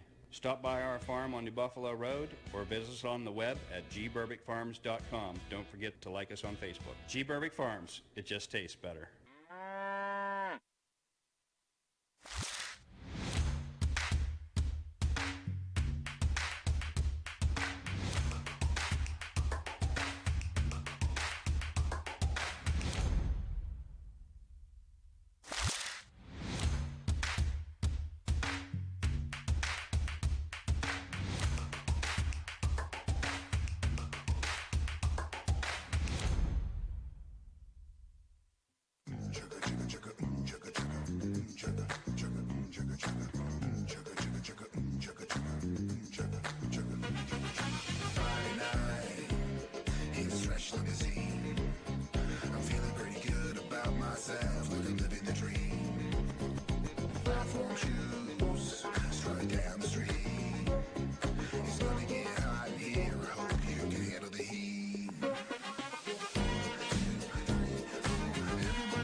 trusted our families to help you with your Medicare needs. Myers Family Insurance looks forward to helping you now for years to come. So call our family today and remind them how cute we are.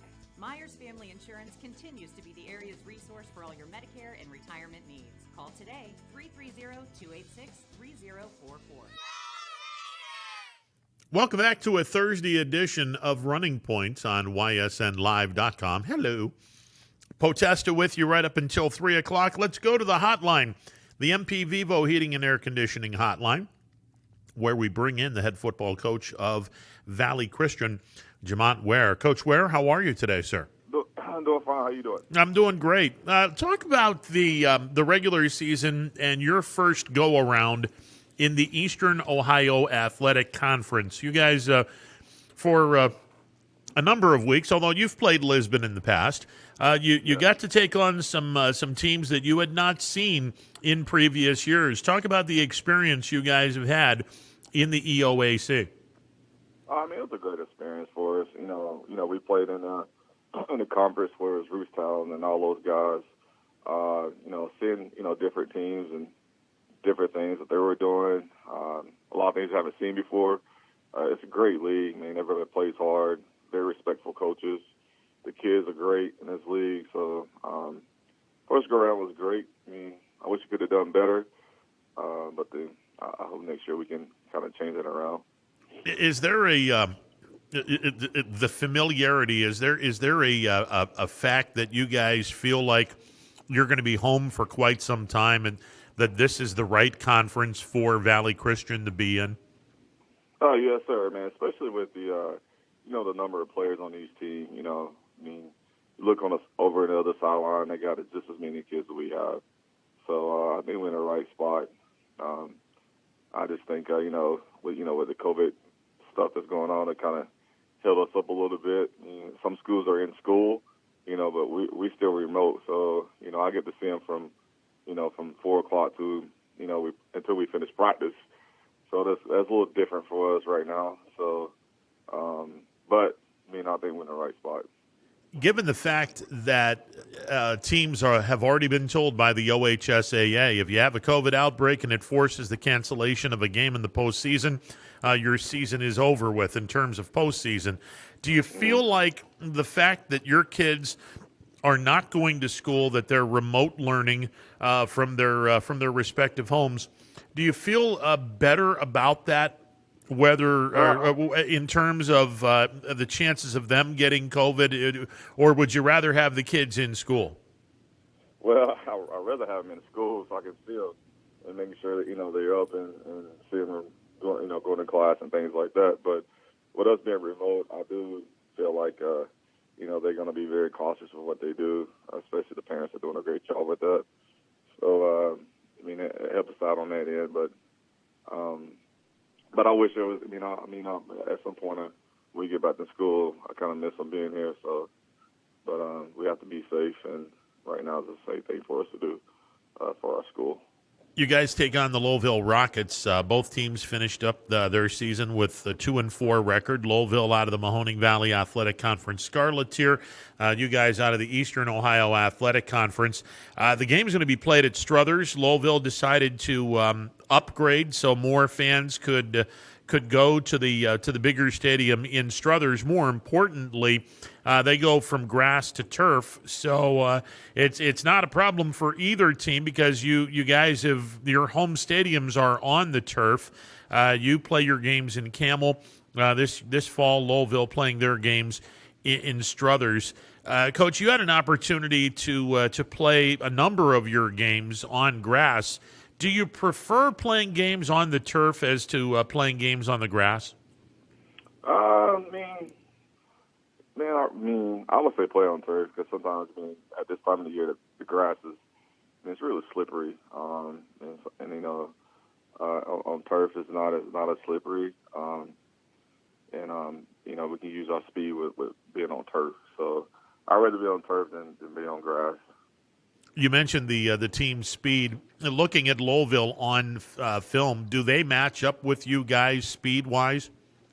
I believe so. They got some pretty good athletes.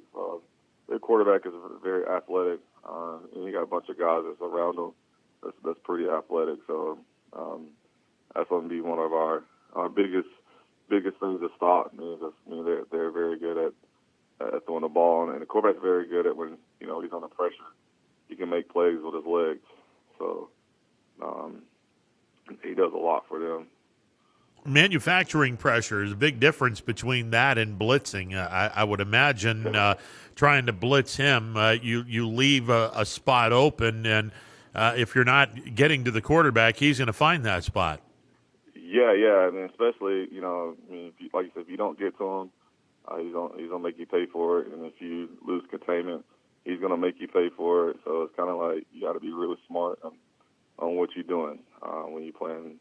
A guy like him that can actually, that can throw and run. So he can put you in a bind if you don't do what you're supposed to do defensively. So we have to be very, very sound on defense. Jamont Ware, the head football coach of Valley Christian, joining me on the MP Vivo Heating and Air Conditioning Hotline. Football 101 is it's one of the early things that people learn is the game is won or lost most times with turnovers, but more importantly up front. If your offensive line can protect the quarterback, blow out holes for the running game, if your defensive line can get to the quarterback. Do you feel like you have an advantage up front against Lowville this Friday night, Coach? We might be a little bit bigger than they are on the offensive and defensive line, but like I tell my guys, size doesn't matter. It's all about heart. It's all about fighting and doing and doing your techniques and doing your assignments.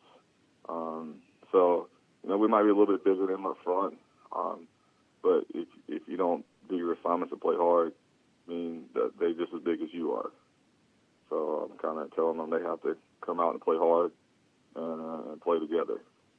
winner of this game gets the top seed, Warren JFK. Now, obviously, you guys are playing one game at a time, but clearly the competition gets amped up dramatically if you get a victory over Lowville Friday night. Yeah, it does.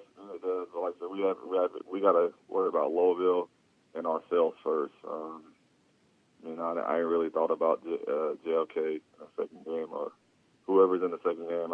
We haven't really thought about that because we have to fix, our mistakes, fix our problems, and worry about Lowville. As far as the season goes, I saw you guys lost on Friday night to a pretty good Southern team, 37-19, and you've talked about the mistakes that have been happening this year. What are some of the basic mistakes that have been happening, and are they fixable for the postseason run, Coach? I believe so. The scoreboard haven't really indicated, but we have gotten a whole lot better on offense, and you have to look at our quarterback. He might be a junior, but this is the first year of him playing varsity football. We got some guys on the up front that just haven't really had a lot of varsity experience. So now they're starting to, like in a regular season, it'll be 8 or 9 game before a lot of people really get it. So up front, and I play a quarterback and the receivers and the running backs. I think they're starting to get it on offense. And defense has been playing lights out for the past couple of games, and playing hard. And Coach Aaron does a very good job with those guys. So our offense is starting to come along, getting it a little bit. So I'm pretty excited about Friday and hopefully beyond that. It sounds to me like you guys are peaking at the right time, which is a dangerous proposition for everyone in D7 Region 25. Yeah, I think we're starting to hit a little peak. Like I said, our scoreboard hadn't really indicated a lot, but like you said, we played a lot of great teams in our region, but we played them tough. And there's a couple of teams got our season, we got in our region, and in the playoffs, and then we also played them tough. So I think we're peaking. We're peaking a little bit at the right time, and you can tell by our kids' body language that they're starting to get it.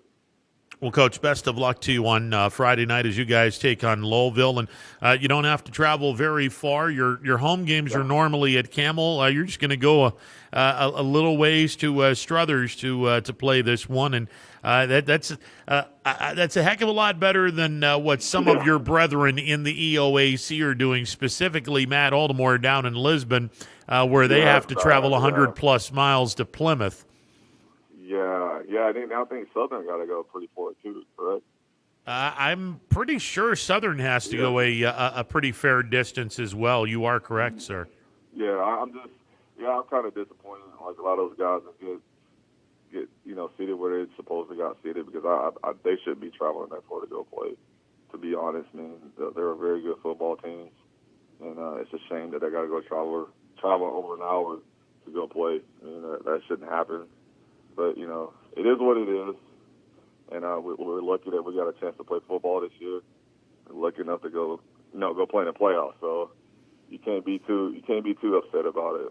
But I just think that they should be traveling that far. Yeah, it's definitely a spaced out Region 25 for sure. And by the way, for those wondering, that the Southern game is the field of 16, but they do have a lengthy trip. So. But, fortunately for you guys in Lowville, you'll play the game at Struthers. And if whoever wins the game doesn't have to go very far either, they'll go to Mollenkopf next Friday night. So it's a win-win for everyone involved. Yes, it is. Yes, it is. I wish everybody luck in our region that's playing this week. All right, Coach, best of luck to you. All right, thanks. You got it. Jamont Ware, the head football coach of Valley Christian. By the way, that game will probably be played if whether Valley Christian wins or Lowville wins, that game against JFK would probably be played on Saturday night. And the reason I say that is because next Friday, assuming Harding wins, and I don't want to assume anything, but Harding's going to win, one would think. if Harding wins, they, along with D7, they play their games on Friday night. Well, Harding is supposed to be playing a home game on Friday night. So is Warren JFK. And they both play games at Mollenkopf. Let's just say that JFK will be playing their game next Saturday night if Harding beats Akron North. If Akron North were to pull off the major upset, then Harding's postseason comes to a close. JFK would play their game on Friday night. But it looks like next Friday, again, assuming Harding wins, beating Akron North, they would probably play next Friday, and JFK in D7 is supposed to play on Friday.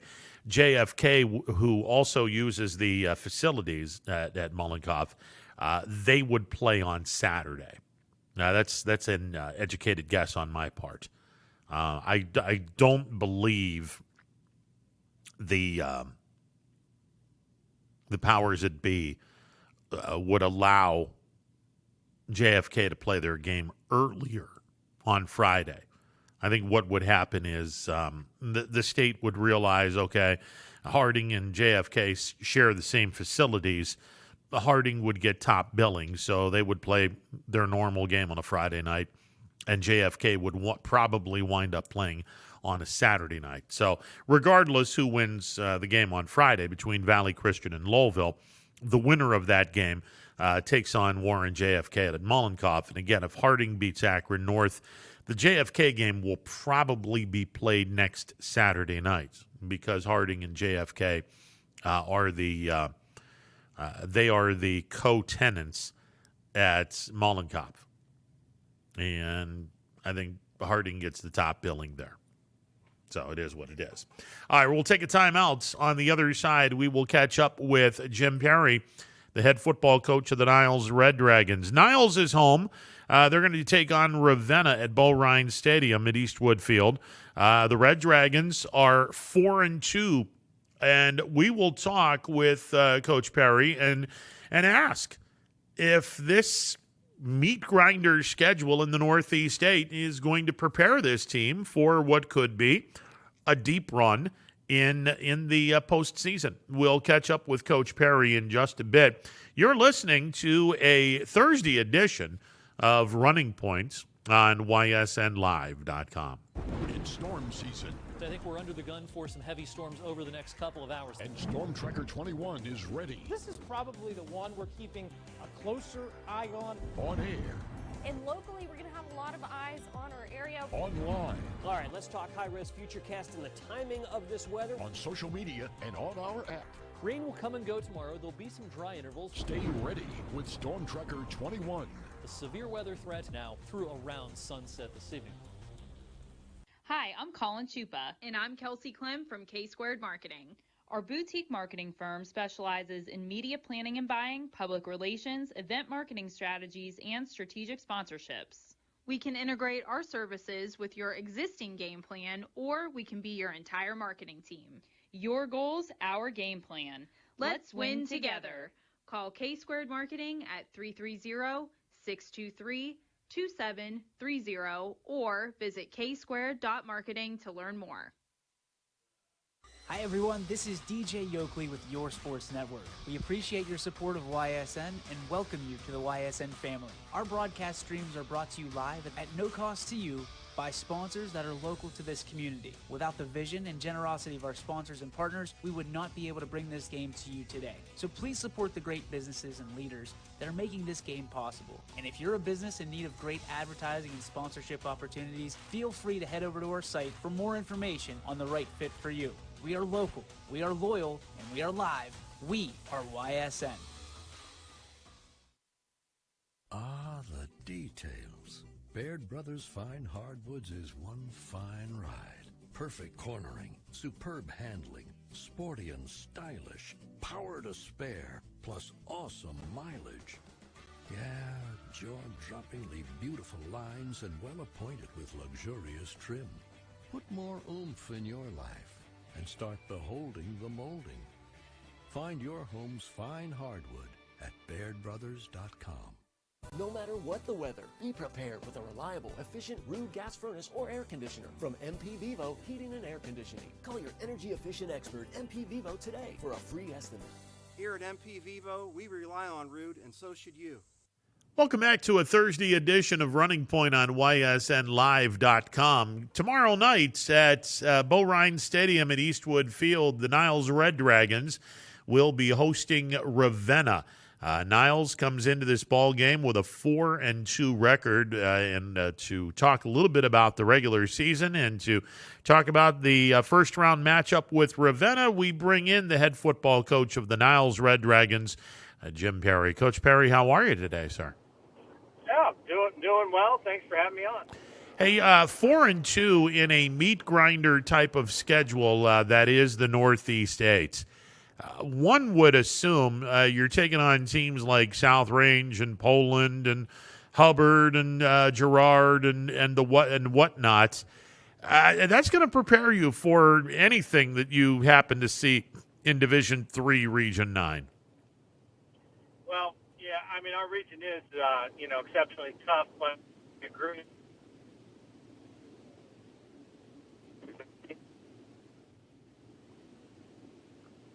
All right, Coach, we're losing you here. Are you still there?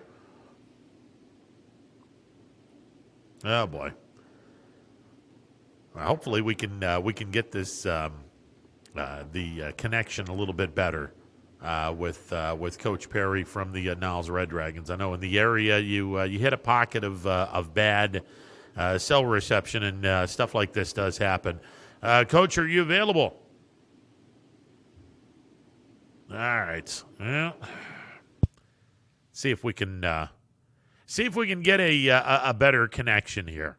We'll get our interview, and then hopefully Coach Perry can call in 330-886-0813. As again, the connection. We apologize again. You're driving around the Mahoning Valley, and there's areas where you're going to hit a bad spot for cell reception. It just is what it is. Niles is going to be home to Ravenna. The winner of that game gets a date with Streetsboro.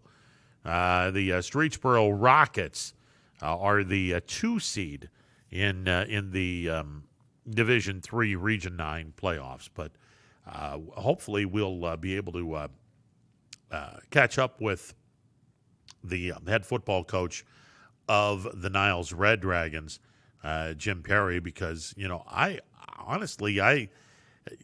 you can look at this and say, Streetsboro, they're the 2 seed, they're a really, really good team. Okay, yeah, one can make the argument that they are. I don't think there's any question about that. But is Streetsboro really anything better than what we have seen in terms of the Northeast 8? Let's see. We got Coach Perry back on. Coach, how are you? Hopefully the cell reception's a little better. Well, here in Vienna, it's a little rural, but I've never dropped a call, so I apologize. No, that's okay. That's all right. I was saying that you get a home game this Friday night taking on Ravenna. The winner of that game taking on number 2 Streetsboro. And, for a lot of programs, you take on the number 2 seed, assuming you get to the field of 16. A lot of people and then a lot of teams may look at this and think that there's a daunting task. One would argue, and again, I never want to look ahead, but one would argue, you look at Streetsboro, you've played South Range. You guys have played Poland. Streetsboro, it's not as good as the 2 teams that you guys got done playing this year. Well, we had an opportunity to get film from Ravenna, and Streetsboro was one of their opponents. And I'll tell you, I purposely didn't even want that game because we didn't want anybody on our team, including our coaches, to be looking at the other side of it. So, I've seen Streetsboro's record. I've seen the scores of their game. I mean, they're obviously a tall task, but I couldn't tell you a single thing about them otherwise because I just felt very important for us to have all our focus on Ravenna. But I'll agree with the fact that, our league is definitely going to prepare us for anybody who might face in the playoffs. So, if we get to that point, fortunate enough to get past this week, I don't think we're going to go in there, scared or feeling like we don't have a chance. Kudos to you for thinking outside the box. Where like you said, Ravenna, they played Streetsboro earlier in the season, and you could have killed two birds with one stone. But kudos to you for telling the kids and your coaching staff, hey, it's not about Streetsboro this week; it's about Ravenna. And one would imagine if you had film with those two teams playing each other, there would be. Human nature would dictate that, you'd be looking at both of those teams instead of concentrating on the task at hand, which is Ravenna this week.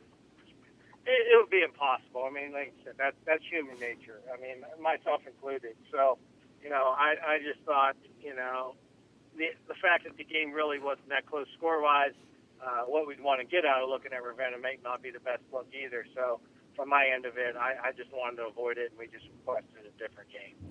All right, so you have taken a look at Ravenna on film. What do they bring to the table that might be a bit of a problem for you guys? Very athletic. They have some speed that, quite honestly, in some areas that we don't. So in order to combat that, we're going to have to be very disciplined up front and make sure that those kids don't get out loose on us, because they're going to be tough to handle that way. Defensively, you have Larry Kemp, who is he brings forth interesting defensive game plans, and he's a veteran when it comes to breaking down film and trying to come up with a great game plan defensively. Yeah, and he's a co-coordinator with Ryan Barrett. Those guys do a great job. I was actually standing back in practice yesterday and watching our defense practice, and kind of marveling at the fact that how organized our defensive practices are, and really I feel like we've really improved on that side of the ball as the year has gone on. And any head coach will tell you these days it's hard to get great assistants, to get the amount of good assistants we have on our staff. I'm just really fortunate. Coach, talk a little bit about that improvement, because this is a much, much better team from week 1 to week 6. Well, we went through that. We went through the shutdown. We had the positive COVID test from one of our athletes, and then we were back at it. I believe it was on a Wednesday, and then the day the governor comes out and says we're going to play in a week. So, we don't like that as an excuse, because I know that other teams have dealt with it. But at the end of the day, boy, were we really trying to hurry to get some things in. And I just think now our kids are understanding more of what we're asking them. And anytime you can clear their head, I think the faster their feet can play. And we've sort of seen that play out as the year's gone on. And a lot of young kids, so just even in a normal situation, those young kids, you cannot simulate game experience. So now that we're in the 7th week, some of those sophomores, we're actually even playing a couple freshmen. Some of those by this time, they feel a little older to us. Coach, it sounds like you guys are peaking at the right time, which could be bad news for a lot of teams in D3 Region 9. Well, we hope so, but again, the region itself, it's one of the better regions, I would just say, from top to bottom in all of Ohio. Obviously there's some more talented teams out in 1 and 2, but if you look at the breadth of good teams, we were a 14 seed in ours, barely getting a home game. And then, if you look at it now, Hubbard is, I think they're up maybe around a 8 or 9 seed, but we played the same exact people and have the same exact records with almost identical scores. So, that just shows you from maybe an 8 seed to a 14 seed. You're splitting hairs. So just a lot of good teams in our region. But I agree with you. I mean, hopefully we're starting to play our best football now, and that's been the plan. So let's just hope it continues. When you talk about Niles football, immediately people are harkened back into a time in which it was pre-playoffs in Niles in the early 60s, when the Red Dragons had won a state championship, and year in, year out, they were right there with Massillon and some of the other teams vying for the mythical state championship from the Associated Press. And year after year, people have been hoping that Niles can get back into that realm. You got a lot of young kids on this team. Do you feel like this team is maybe a year away from being a force to be reckoned with, not just regional wise, but state wise? Well, in some ways, yes. I'll tell you, if you can find a way to give our quarterback a 50-year eligibility, I might take that on that bet, because he is such a driving force of our success over the last 2 years, and he's obviously being a senior. We'll miss him and have to, we don't really necessarily know exactly which one of those kids behind him will jump up there, but. We feel that there's about 3 or 4 young kids in our program. By young, I mean sophomore and freshmen that we haven't had around our program in quite a few years. So, that keeps everybody excited, looking forward. At the same time, it's hard to look past, what's going to happen in about 30 hours from now, because it's been a while since we've been in the playoffs. And no matter how we got here or what the circumstances are, everybody's just super excited that we're going to be playing playoff football tomorrow. Well, one of the great things about going to Bo Ryan Stadium, the people show up, and they show up in droves under normal circumstances. Unfortunately, anything but normal in this 2020 campaign, and because of that, you can only have 1,500 people in this stadium. A lot of folks are taking advantage of watching the games on YSN, but for the 1,500 that show up and watch the Red Dragons play, they're loud and they're proud. Certainly, yeah. Really, on home games, we don't feel that much different. I don't know what the other 5,000 to 6,000 that we normally get on a home game do, but I think all the yellers and screamers are there. Up to 1,500 that we get. So, and having the band there, it feels a lot more normal. I can tell you at home than when you're on the road. It's a lot quiet when you only got 150 people behind you and no band. So we're very, very excited that we get to play this game at home tomorrow night. Yeah, I was going to say a home game for Niles. That's not only home cooking, but that's a great feeling and a great accomplishment as well this year. Yeah, like I said, being the region, being as tough as it was, we kind of, by the skin of our teeth, ended up at home. But we'll absolutely thankful that that's the case. And, I really wish, I got good friends and calling for tickets, and I throw my hands up in the air. I can't help you, just to give you an idea, because we're trying to get all our families involved with the band and cheerleading. Our whole coaching staff only gets a total of 20 tickets, and there's 12 of us in our varsity room alone. So, tickets are tight. If you're a scalper, you may want to float around the Bo Ryan tomorrow and make a couple bucks. Yeah, I think you could probably make a few bucks, although you've probably just given the Trumbull County Sheriff an idea to come down to Niles. So I can imagine that there will be some police activity, whether it be undercover cops or whatnot, making sure that scalping is going to be something that's not going to happen. Well, what goes on outside the gates, I'm sure we won't worry about it. But I'll tell you, we've been a part of that audit about, I think, 3 or 4 times now, where OHSA has sent people in to make sure the protocols are being followed, and they look at like 60 some different things. And I know in 2 of our games we scored 59 out of 60. So we've been doing our part to keep it safe. And if that's what we have to do to keep playing, then so be it. And that's been our approach. You bring up the fact of keep playing, and obviously the OHSAA has a very tight window with the postseason being 7 weeks long, and if you happen to have a COVID outbreak, you're eliminated, no questions asked. So what's the message for the kids as you guys try to prepare yourselves for a deep playoff run? Well, there's a lot of moving parts because, as you know, these kids are even back in school. A lot of that's really not in your control, but, from our end of it, we tell them, if this is important to you, you got to do everything you can. It's like football, it doesn't guarantee a success, but without it, you're going to guarantee failure. So, we're doing as much as we can, and we understand it. Some of the stuff does seem ridiculous, to be honest with you, at times, but like I said, if that's what we have to do to get to play this great game of football, then we're going to do it. Well, you can always tell the kids, don't let Coach Kemp get loose on you. Yeah, well, and I played for Coach, and I guess it's been 30 years now, and there's not much change, as you know, Ron. So, and we got a couple other guys that coached under him, played under him, coached with him, and they're similar. So, yeah, I think our kids, when we speak to that stuff, and I got to give them a ton of credit, they've done a nice job with doing what they can to do things the right way. Yeah, one of my favorite Coach Kemp stories, and he and I go way back. He was my history teacher for 3 of the 4 years at Leetonia.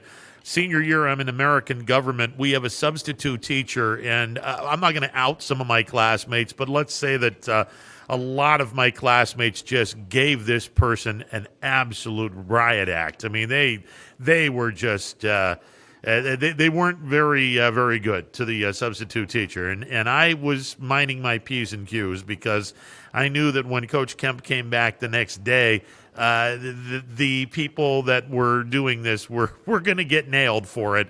And sure enough, now you got to remember, back in the day when I went to school, paddling was something that was encouraged, actually. So he basically told everyone, your lesson today is going to be the judicial system.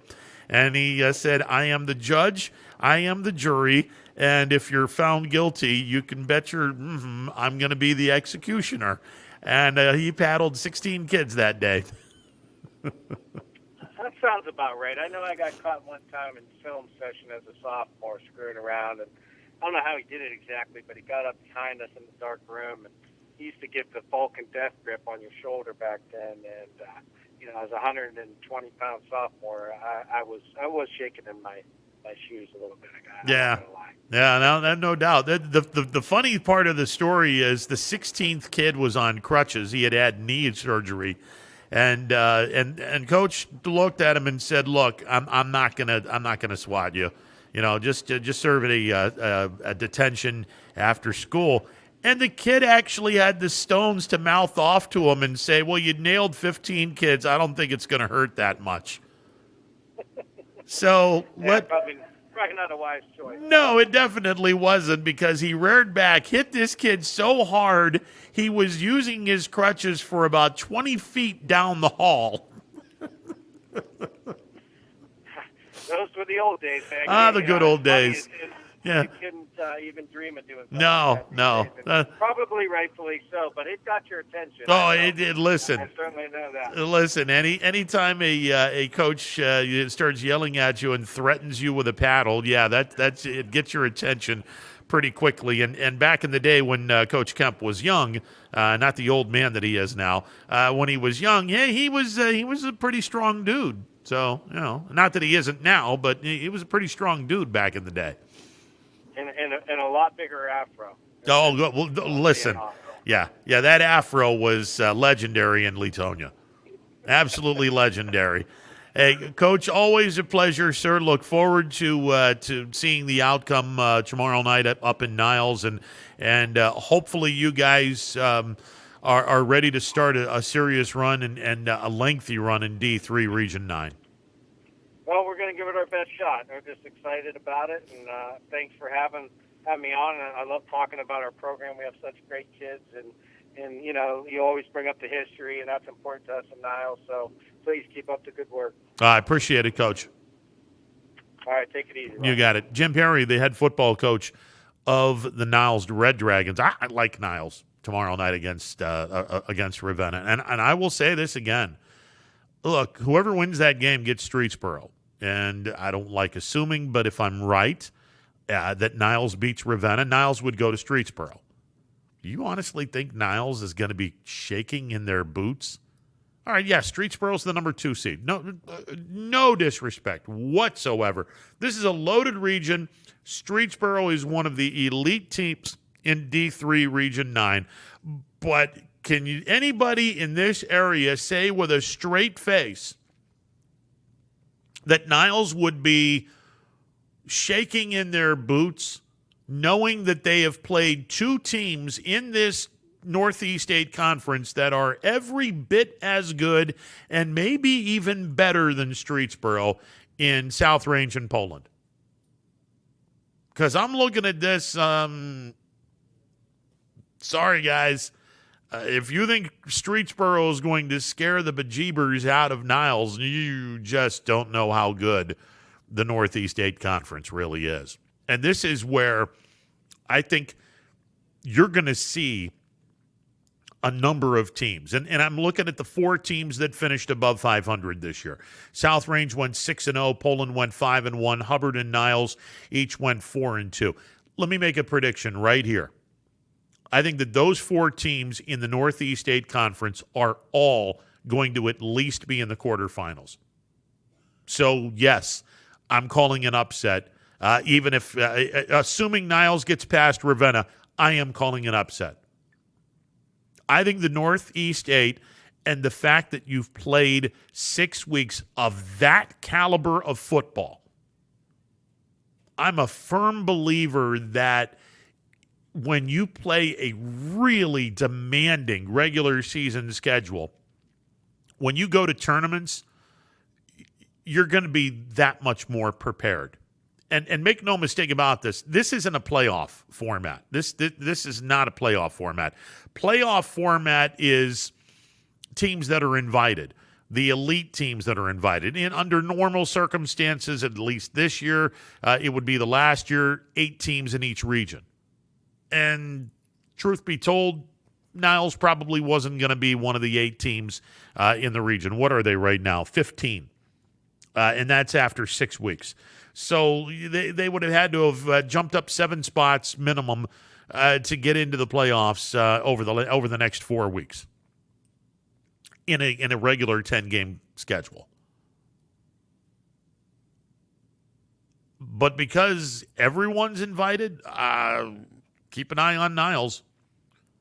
Keep an eye on Hubbard in D4. Keep an eye on Poland in D4. And really keep an eye on South Range in D5. I think these 4 programs are going to have very deep postseason runs because of the insanely hard schedule that the Northeast 8 Conference brings. I mean, that's in a smaller scale, and I'll flat out say it. You don't want to compare college to to high school, obviously not. But on a smaller scale, the Northeast 8 is the Southeastern Conference of high school football in the Mahoning Valley. This is the conference. This is the conference where you're going to be beaten up on a week-in, week-out basis, and iron sharpening iron. I just think the 4 winning teams are going to have pretty decent success in the postseason, and it's going to be for a reason, because the Northeast 8 is that good of a conference. All right, let's get to the phone lines. Champ, you're on the MP Vivo Heating and Air Conditioning hotline. What's going on? I hope you're doing well this Thursday or Wednesday. Lose track sometimes. Yeah, it's Thursday. Yeah, and Thursday, good. Yeah, it's Thursday. Yeah, I think I tell what day it is now by if football is being played. If it's Thursday night, there's football, that's Thursday, and Sunday, whatever. But anyways, back to the NFL real quick. Back in the summertime, the NFL had discussions about going to a bubble. And the Players Association obviously didn't like the idea of them being away from their families for 6 months. So they kind of vetoed that. But I think that the attitude is changing now because the NFL now has a situation where, and you talked about it, about the integrity of the 16-game schedule, playing the same number of games within your conference, within your division. But I think the NFL is huddling up right now to maybe consider going to a bubble for the rest of the season. And that means that every team will be living in one hotel by their respective stadiums. And if that happens, then, and I think they'll do that because I think they could still add a couple games to the end of the current regular season. And if they do that, they may want to take a 2 or 3 week, take it off completely here, get that all set up, make sure everyone's okay, and start that bubble. Or, which I think makes more sense, they absolutely have to talk about going into a playoff bubble. in my opinion. Well, with the that's 14 teams. I think that's where you're going to find the bubble. I think that you'll play the regular season as is, and I don't even think they're going to have extra weeks. I think that ultimately they're going to cancel games that need to be canceled.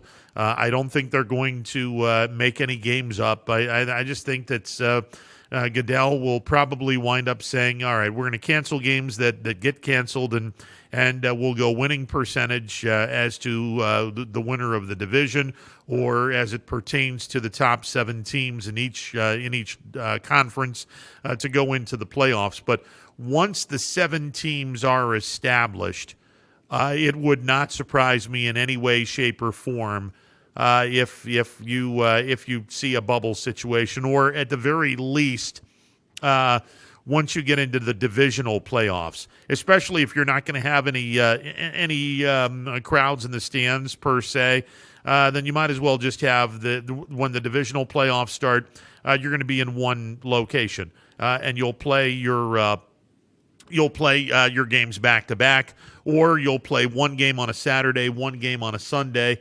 and go from there. And I could see the NFL not doing a bubble until the divisional playoffs, and then instead of one team playing at 12:30, another team playing at 4:00, so you'd have one NFC game from the bubble on a Saturday, the other one later on a Saturday, and then Sunday you flip-flop. The AFC would be first, and then the NFC would follow, and you'd have the 4 games from the 2 bubbles.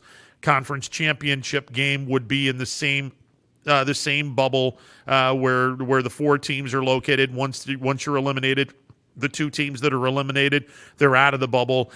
Then you have 2 teams in the bubble, and then you'll go to the Super Bowl. Everyone will meet immediately after their conference championship game. Immediately go to the Super Bowl city where you're bubbled for 2 weeks, and or 1 week if you want to go that direction, and you play your Super Bowl. Yeah, I think you got it right, and I think that bottom line, what you just said, is that the most important thing is the playoffs and playing the Super Bowl, as compared to whether you play 16, 14, whatever number of games, but it's just the way the schedule was originally made out. The Browns may end up maybe not playing Pittsburgh twice. I mean, you just got to accept that. That's the world we live in, Ron. Everyone else is doing it. And I think that the owners will make the right decision with this playoff bubble, because let's face it, we want to see the playoffs and get this thing finished and get a Super Bowl champion. And I think that's the way they go. And you know what? And baseball did the smart thing by going right to the bubble, because I tell you what, you were so worried about, are they going to have enough players? What's going to happen? And unfortunately for football, they can't play more than once a week. They can't play a doubleheader football game on a Tuesday like baseball did to make up things. Yeah, exactly. So, it's got to be once a week. Yeah, exactly. Yeah, and that's where I think that you're going to be very. It's going to be very tough for the 32 teams to all have 16 games, and you can manipulate the bye weeks and do some other things if you want to do that. But ultimately, at the end of the day, I think Goodell's going to understand that the possibility of all 32 teams playing 16 games, assuming, and that's a big word, assuming the COVID continues to spike. And I know a lot of people want to sit back and go, well, what's the difference? Nobody's dying. Okay, this has nothing to do with people dying. This has to do with the spread of the virus and making sure that a team is healthy enough to play without having all kinds of repercussions with kids not being able to play that week. That's the reason why the National Football League right now has been struggling with New England, Tennessee. Kansas City had a couple of cases of COVID as well. Fortunately, knock on wood, KC and New England both appear to be out of the woods, where Tennessee is not right now. And hopefully Tennessee gets out of the woods, and if we don't have any problems between now and the end of the year, well, maybe they'll take the risk of not going into a bubble. But even though my Bills could very well be a 1 or a 2 seed, if you go into a bubble and let's say they play games in a dome stadium, we'll use Indianapolis as an example. If all of the playoff games are in Indianapolis, would I rather have them in Orchard Park? Of course. The home field advantage. But if you want to play the games and get through 2020, I would much rather get through 2020 and have a season as opposed to having chaos. Yeah, and you didn't mention the Raiders. They had a problem too, and I suggest they take that logo over the eye and move it down and put it over your mouth, because right now they got to work on their situation. But it's all fluid. I haven't even mentioned college football because everyone thinks that everything's fine in college football. We'll see. It's they're starting to get their problems too, and but once again, they're going to have teams that have different amount of games played when this thing is all said and done. So that really doesn't matter. But they should be thankful, both college football and mainly pro football, that they make so much money through TV revenue, and that venue is still available by going to playing in these bubbles. People can still watch them, and they can still make money off people watching the games on television. A lot of sports don't have that luxury. Well, look no further than the Cleveland Indians. When Chris Antonetti comes out and says our organization has lost tens of millions of dollars of revenue, if you're an Indians fan, that red flag has got to be hoisted pretty quickly, because let me give you a spoiler alert as to what's going to happen in Cleveland. Francisco Lindor won't be back next year. That's number one. They're not going to sign him to a long-term deal, nor can they afford to, given the fact that they lost tens of millions of dollars this past year. They're going to want to shed payroll. Carlos Santana has I want to say $16.5 million option. That's not going to be on the table. He'll be gone. Brad Hand has a $10+ million option. That's not going to happen. He's going to be gone. Cesar Hernandez is a free agent at the end of this year. He made $6.5 million this year. He had a good year. He's probably going to get a raise to close to $10 million. That ain't going to happen. So there's $50 million right there between Lindor, Santana, Hand, and Cesar Hernandez. $50 million right off the top of the bat that the Indians are going to be able to shed with payroll, and they're going to make the task of trying to get as many player-friendly, team-friendly contracts with kids that have less than 6 years experience in the major leagues. So they're not going to make the money that a seasoned veteran would make through the open market. So the Indians, this team is going to look a whole lot different than what it did in 2020. And Champ, you bring up a great point. Football is not going to lose nearly the money that Major League Baseball is losing, because football makes most of their money on the television revenue. And as long as football is being played, the TV revenue is going to be shelling out the big bucks. Yeah, I think that we'd have a bigger tragedy if the satellites fell off and died. That's where they'd have problems on that.